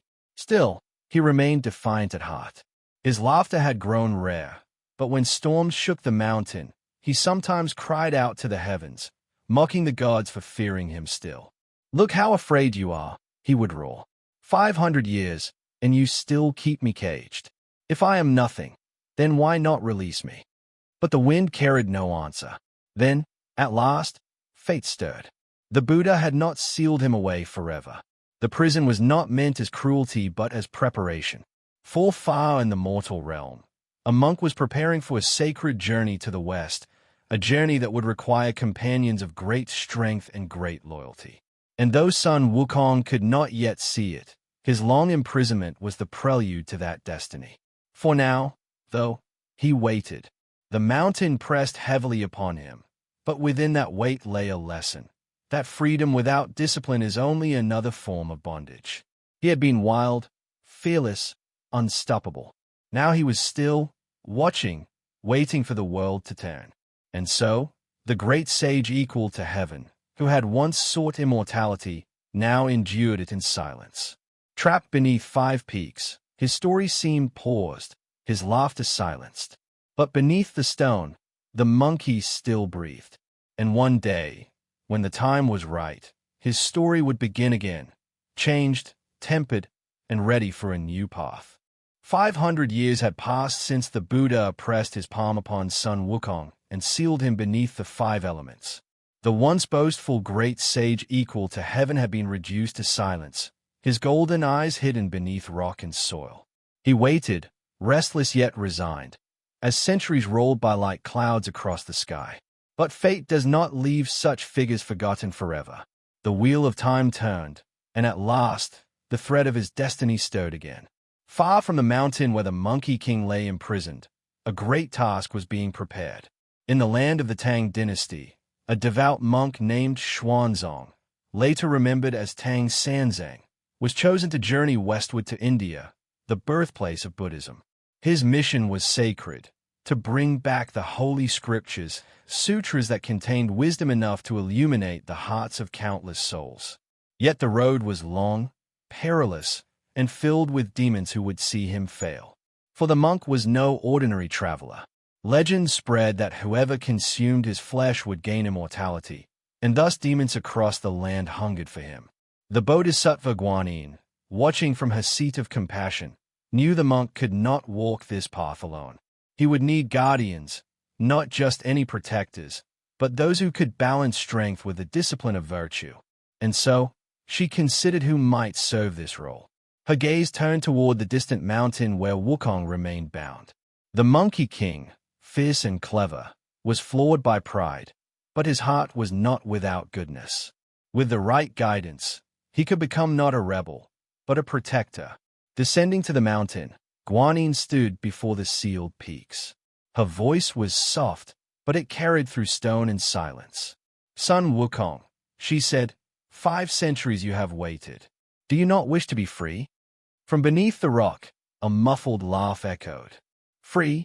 Do you mock me? Bodhisattva? For 500 years I have gnawed at this prison, and not a crack have I made. If freedom were mine to claim, I would have claimed it long ago. Guanyin's smile was serene. Freedom cannot be seized, great sage. It must be given, and I bring you this gift, if you are willing. A monk will soon pass this way, a man on a journey to the west. If you will serve him faithfully, if you will lay down your pride and walk the path of discipline, then the mountain will open, and you will walk the earth once more. For a moment, silence hung heavy. Then Wukong scoffed. Serve a monk? Me, the great sage equal to heaven, protector of nothing, servant of no one. You would have me bow to a mortal? Not bow, Guanyin corrected gently, but walk beside him. Protect him from harm. And in doing so, you may find your spirit tempered, your heart refined. Even the fiercest iron, after long in the forge, becomes something greater. The Monkey King chuckled bitterly. And if I refuse? Then here you will remain, said Guanyin, until the end of time, beneath rock and soil, watching the world pass by. This mountain will not yield until you yield first. Wukong growled low in his throat, his pride and longing clashing within him. 500 years of silence weighed heavy on his spirit. For all his arrogance, for all his rebellion, he yearned to see the sky again, to breathe the mountain winds, to feel his staff in his hands. Slowly, he said, Very well. If a monk comes, I will follow him. But mark my words. If he proves weak, if he falters, it will not be me who is chained again. Guanyin nodded. With a wave of her sleeve, she placed a small circlet of gold into her palm. Then take this gift. It is a crown of discipline, a band that will rest upon your head. When worn, it cannot be removed by your own hand. Should your pride swell, should your mischief overcome your duty, the monk will recite a spell, and it will tighten until you remember humility. With this, your path may be corrected. Wukong snarled at the sight of the crown. A trap, then? You speak of freedom, but bring another chain. Guanyin's eyes softened. Not a chain, but a guide. If you are truly wise, you will never feel its weight. Accept this, and freedom is yours. Refuse, and remain where you are. Before the monkey could answer, the sound of footsteps echoed on the mountain path. A lone figure approached, his robes simple yet dignified, his eyes clear with purpose. It was Xuanzang, the monk chosen for the great pilgrimage. As he walked, the ground itself seemed to recognize his destiny. The mountain trembled, and with a sound like thunder, the seal upon Wukong cracked. Stone split apart, and the Monkey King stepped forth, stretching his limbs after centuries of stillness. His fur was singed by time, his eyes still burned with golden fire, and in his laughter there was both defiance and relief. He bowed low, not to heaven, not to Guanyin, but to the monk who now stood before him. So, you are the one I am to serve. Very well, holy man. I am Sun Wukong, the Monkey King. Once I was a rebel against heaven itself. Now, by fate or by folly, I am your disciple. Lead on, and let us see what trials await. Xuanzang looked upon him not with fear but with calm trust. If you will guard me with sincerity, Then together we will walk this road. To the west we go, to bring light to the world. And so, the journey began. The Monkey King, once a prisoner beneath stone, now strode freely beside a humble monk. His chains were gone, yet in their place he bore a new bond, a crown of discipline, a vow of service, and a path that would test him more deeply than any battle ever had. For though he had escaped the mountain, the true weight of his journey was only beginning. The path to the west stretched far and wide, across mountains, rivers, deserts, and forests, each step a new test of perseverance and spirit. Sun Wukong, freshly released from centuries of imprisonment beneath the five elements, walked beside Tang Xuanzang, his golden eyes alert, his staff ever ready. Though he had sworn to guard the monk, he remained impulsive, mischievous, and at times impatient. Yet even his restless spirit could not match the challenges that awaited along the pilgrimage road. The first companion to join the journey was Zhu Baji, also known as Pigsy.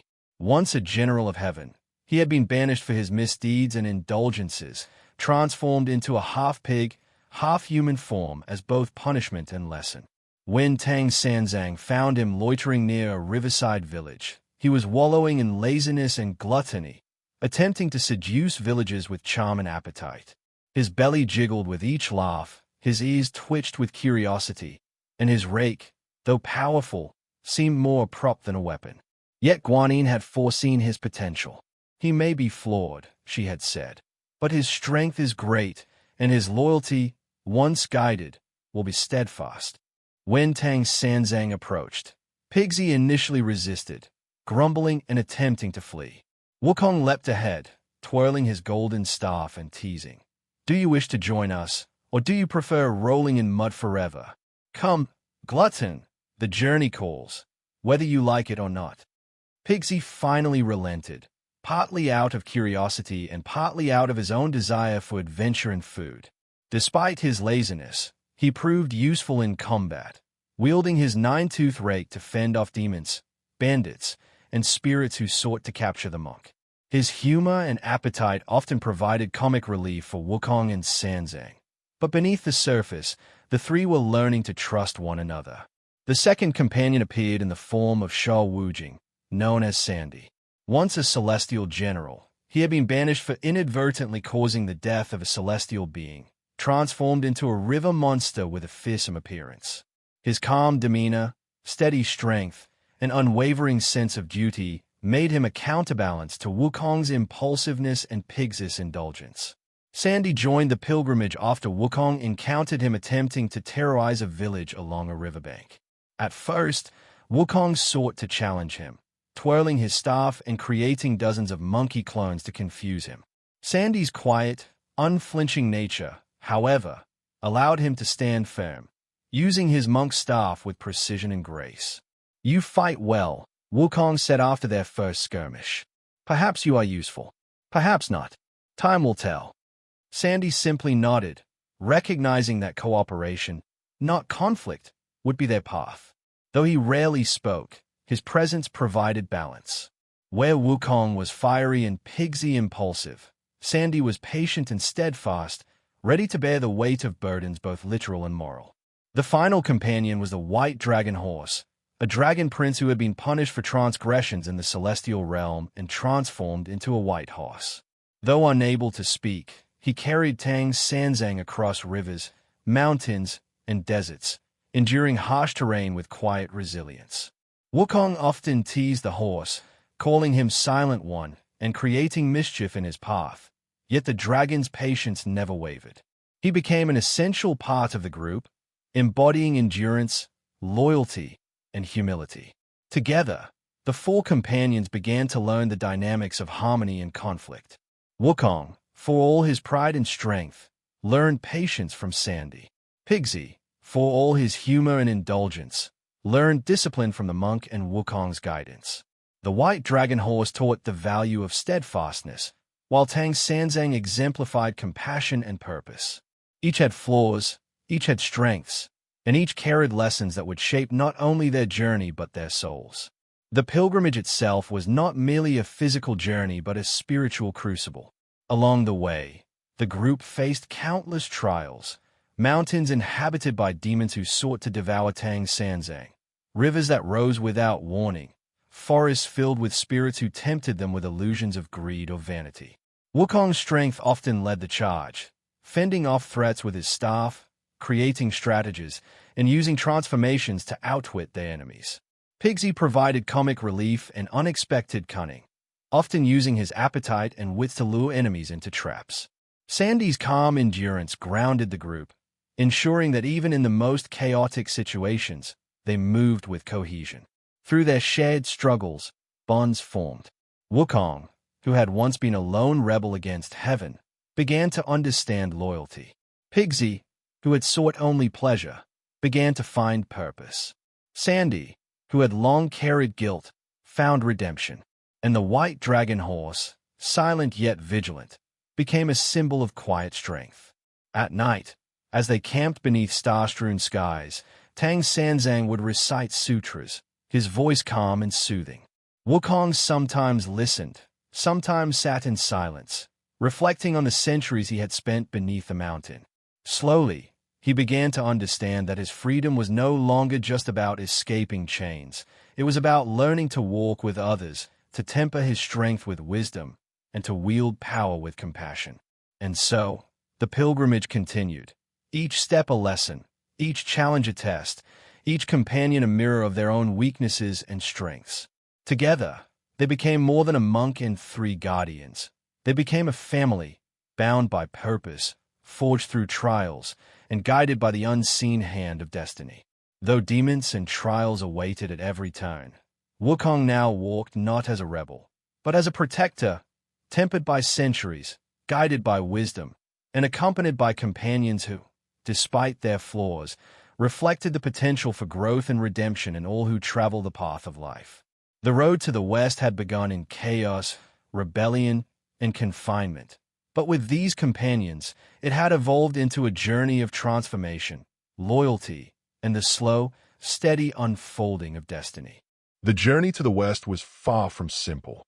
Mountains rose like jagged teeth against the horizon, rivers roared with untamed currents, and forests sprawled endlessly, hiding dangers that no mortal could easily anticipate. For Sun Wukong, Tang Xuanzang, Pigsy, Sandy, and the white dragon horse, every step brought a new trial, some physical, some spiritual, and all designed to test not only their strength but the depths of their hearts. Early on, the companions encountered a forest thick with illusions, a place where the air shimmered with mirages, and voices called out in hauntingly familiar tones. Wukong, ever alert, noticed that trees appeared to shift when he blinked, and shadows seemed to slither independently. A trick of the eyes, he muttered, twirling his staff, ready to strike at any phantom that approached. Pigsy, as usual, tried to dismiss the danger with humor. "Bah, I see nothing. Maybe it's just dinner calling me." But even he felt a shiver run down his spine when the forest whispered his deepest desires, promises of endless food, comfort, and pleasure, if only he would leave the monk behind. Sandy moved silently, his eyes steady, guiding the group past traps of the mind. Tang Xuanzang, however, found himself tested differently. The illusions whispered doubts into his ears, offering visions of glory and fame, temptations to abandon his humble mission for wealth and recognition. His calm composure was strained, his faith flickering under the pressure. Yet he recalled the guidance of Guanyin and the Buddha's teaching that the path of virtue demanded discipline, patience, and courage. With each step, he reminded himself that the true reward lay not in earthly comforts but in the wisdom carried back to the world. The next challenge came in the form of a river demon, a shapeshifter who transformed into a beautiful maiden and spoke with a voice like silk. She offered Wukong the chance to abandon the monk and follow her to a paradise where battles were unnecessary and pleasure was endless. At first, the monkey's pride fled. He laughed and twirled his staff, thinking this would be another easy conquest. But the demon's illusions were strong, stirring desires he had not felt since before his imprisonment. Only by remembering the Buddha's lesson and the promise of the journey did he resist, striking with his staff to shatter the illusion, sending the demon fleeing. Pigsy, too, was tested. Along the banks of a sacred river, he was tempted with mountains of food, endless feasts, and women who laughed at his jokes and fed his gluttonous desires. The aroma of roasted meats and sweet pastries was overwhelming. For a moment, he nearly faltered, reaching out to indulge, forgetting the monk and the companions. But Wukong's sharp eyes caught him, and with a swift flick of his staff, Pigsy was reminded that indulgence must never override duty. It was a lesson in restraint, one that he would struggle with many times in the journey ahead. Sandy faced his own test, less seductive but equally challenging. A demon army blocked the path, overwhelming in number and relentless in force. They demanded loyalty to their dark cause, threatening to crush him if he resisted. Sandy's patience and strength were tested to their limits as he fought to hold the line while protecting the monk. Each blow he struck, each demon repelled, was a testament to his endurance and unwavering sense of duty, reinforcing the quiet yet essential role he played in keeping the group safe. Even the white dragon horse was not spared. One night, a powerful storm struck the desert they crossed, and lightning split the sky, rain pounding like hammers. The path became treacherous, and the dragon horse struggled against the torrent. Yet through sheer resilience and unwavering loyalty, he carried Tang Xuanzang across the flooded plains, teaching the companions that silent strength and steadfast commitment was sometimes more valuable than any weapon or magic. Among the trials were those that challenged their morality and wisdom.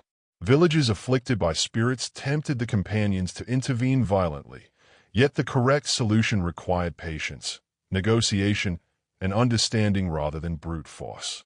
Wukong's natural impulsiveness often led him to strike first, but Tang Xuanzang's guidance and Sandy's calm influence reminded him that true power includes knowing when not to fight. Over time, Wukong learned that his cleverness and strength were tools to be guided by compassion and purpose. The demons and spirits they faced were not always external. Internal struggles arose as well. Moments of doubt, fear, and temptation tested the monk's faith, Wukong's pride, Pig's indulgence, Sandy's guilt, and the dragon horse's endurance. Each companion was forced to confront the deepest parts of themselves. Failure could lead to disaster, while success strengthened their unity and sense of purpose. As the trials continued, bonds between the companions deepened. Wukong's mischief became tempered by loyalty. Pig's humor and appetite were guided by discipline. Sandy's steadfastness encouraged patience in others. The white dragon horse's quiet diligence inspired trust. Tang Xuanzang, in time, became a pillar of wisdom and moral clarity, ensuring that their path was not merely physical but spiritual. Through deserts, mountains, forests, and rivers, each encounter shaped them. Each demon, each temptation, each challenge became more than a battle. It was a lesson in restraint, courage, and understanding.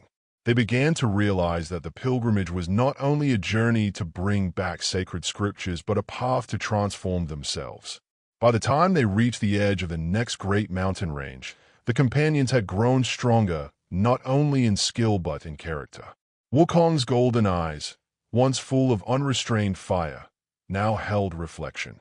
Pig's laughter carried wisdom beneath its humor. Sandy's calmness inspired confidence in the others. The white dragon horse's endurance had saved them more than once, and Tang Xuanzang's faith guided them, steady as the North Star. Together, they continued onward, their trials shaping them for the ultimate purpose, to bring light to the world, tempered by courage, loyalty, and compassion. Though countless challenges awaited, they were no longer merely a group of travelers. They were a team, a family bound by shared struggle, ready to face whatever destiny lay ahead. After years of arduous travel, through deserts scorched by the sun, mountains cloaked in mist, and forests teeming with spirits, the companions finally approached the gates of the Western Paradise.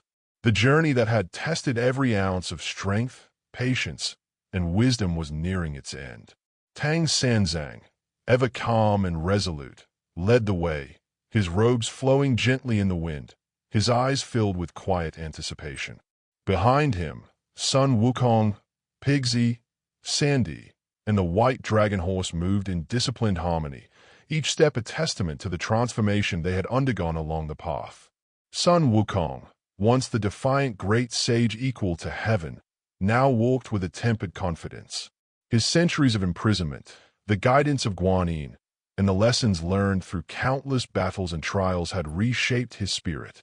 No longer driven solely by pride or impulsive cunning, he had learned the value of loyalty, compassion, and humility. The golden staff he carried was no longer merely a weapon of destruction. It was a tool of protection, a symbol of his commitment to the monk and the journey they had shared. The gates of the Western Paradise shimmered with a radiant light that seemed to resonate with every fiber of the companions' beings. Pearly clouds floated beneath their feet, while the air was scented with the fragrance of countless flowers and the harmonious hum of celestial music. As they entered, the Buddha himself appeared, seated upon a golden lotus, radiating serenity and infinite compassion. "Welcome, travelers," the Buddha spoke, his voice soft yet resonant, filling the heart with peace.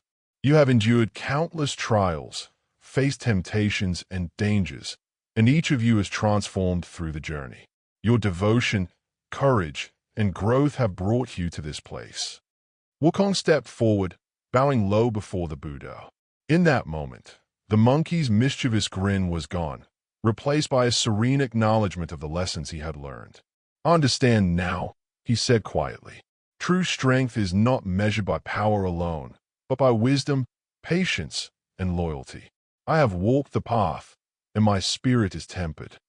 Xuanzang approached, carrying the sacred scriptures.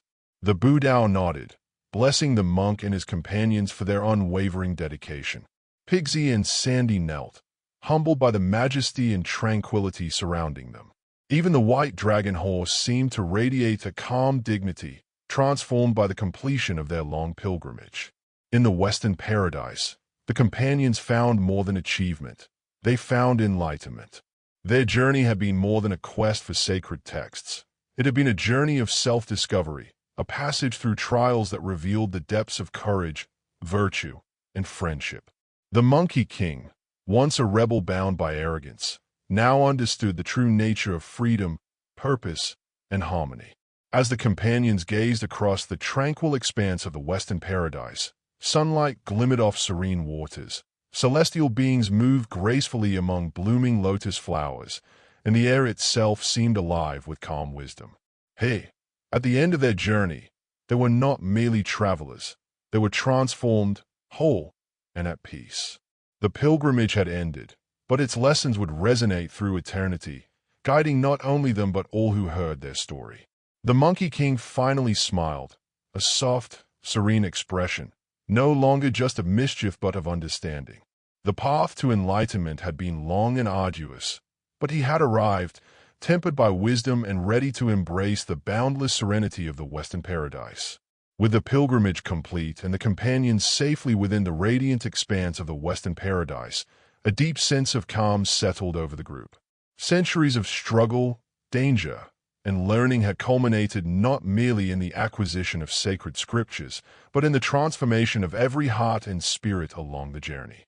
Sun Wukong, once the irrepressible rebel who challenged heaven itself, now stood with quiet dignity, his fiery golden eyes tempered by wisdom and patience.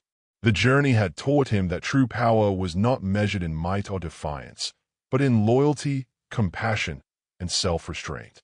Xuanzang, ever the embodiment of virtue, reflected on the perseverance and growth of his companions. He understood that the pilgrimage had not only been a test of endurance but a crucible for spiritual refinement. Each companion had confronted their deepest flaws, Wukong with pride and impulsiveness, Pigsy with indulgence and desire, Sandy with guilt and burden, and even the white dragon horse with patience and quiet resilience. In overcoming these challenges, they had become more than guardians. They had become exemplars of the path toward enlightenment. Sun Wukong, standing amidst lotus blossoms and serene waters, contemplated the long road that had led him here, from the playful mischief of his youth to the defiance against heaven, to centuries of confinement beneath the mountain, and finally to this moment of liberation and clarity. He realized that the freedom he had longed for was never simply the absence of chains, but the mastery of oneself. In that understanding, he found a serenity more profound than any battle victory, more lasting than any physical triumph. Pigsy chuckled softly, no longer in mockery but in contentment, recognizing that pleasure and indulgence could coexist with responsibility and purpose when guided by wisdom. Sandy's calm presence radiated a quiet satisfaction, the weight of past guilt eased by the knowledge that his strength had been used not for selfish ends but to protect and nurture. Even the white dragon horse seemed to embody the quiet endurance and steadfastness that had carried them all through countless trials. In the tranquility of the Western paradise, the companions reflected not only on their personal transformations but also on the legacy they would leave. The sacred scriptures they had brought back were more than objects of knowledge. They were symbols of perseverance, courage, and the enduring power of growth through struggle. Their story, carried through time and retold to countless generations, would inspire those who sought wisdom, patience, and understanding in a world filled with trials. As the sun set over the lotus-filled waters, casting golden light across the serene landscape, Wukong felt a gentle smile form on his face. He had once been a symbol of chaos and defiance, but now he was tempered, disciplined, and wise. The journey had shaped him into a protector, a guide, and a being at peace with his own spirit. In that quiet moment, he understood that the story of the Monkey King was not merely one of adventure, but a timeless reflection on the balance between freedom and discipline, pride and humility, power and compassion. And so, the companions rested, their hearts calm, their spirits fulfilled, and their legacy secure, a tale of courage, transformation, and enlightenment, echoing through the ages, as gentle and enduring as the lotus blossoms that surrounded them.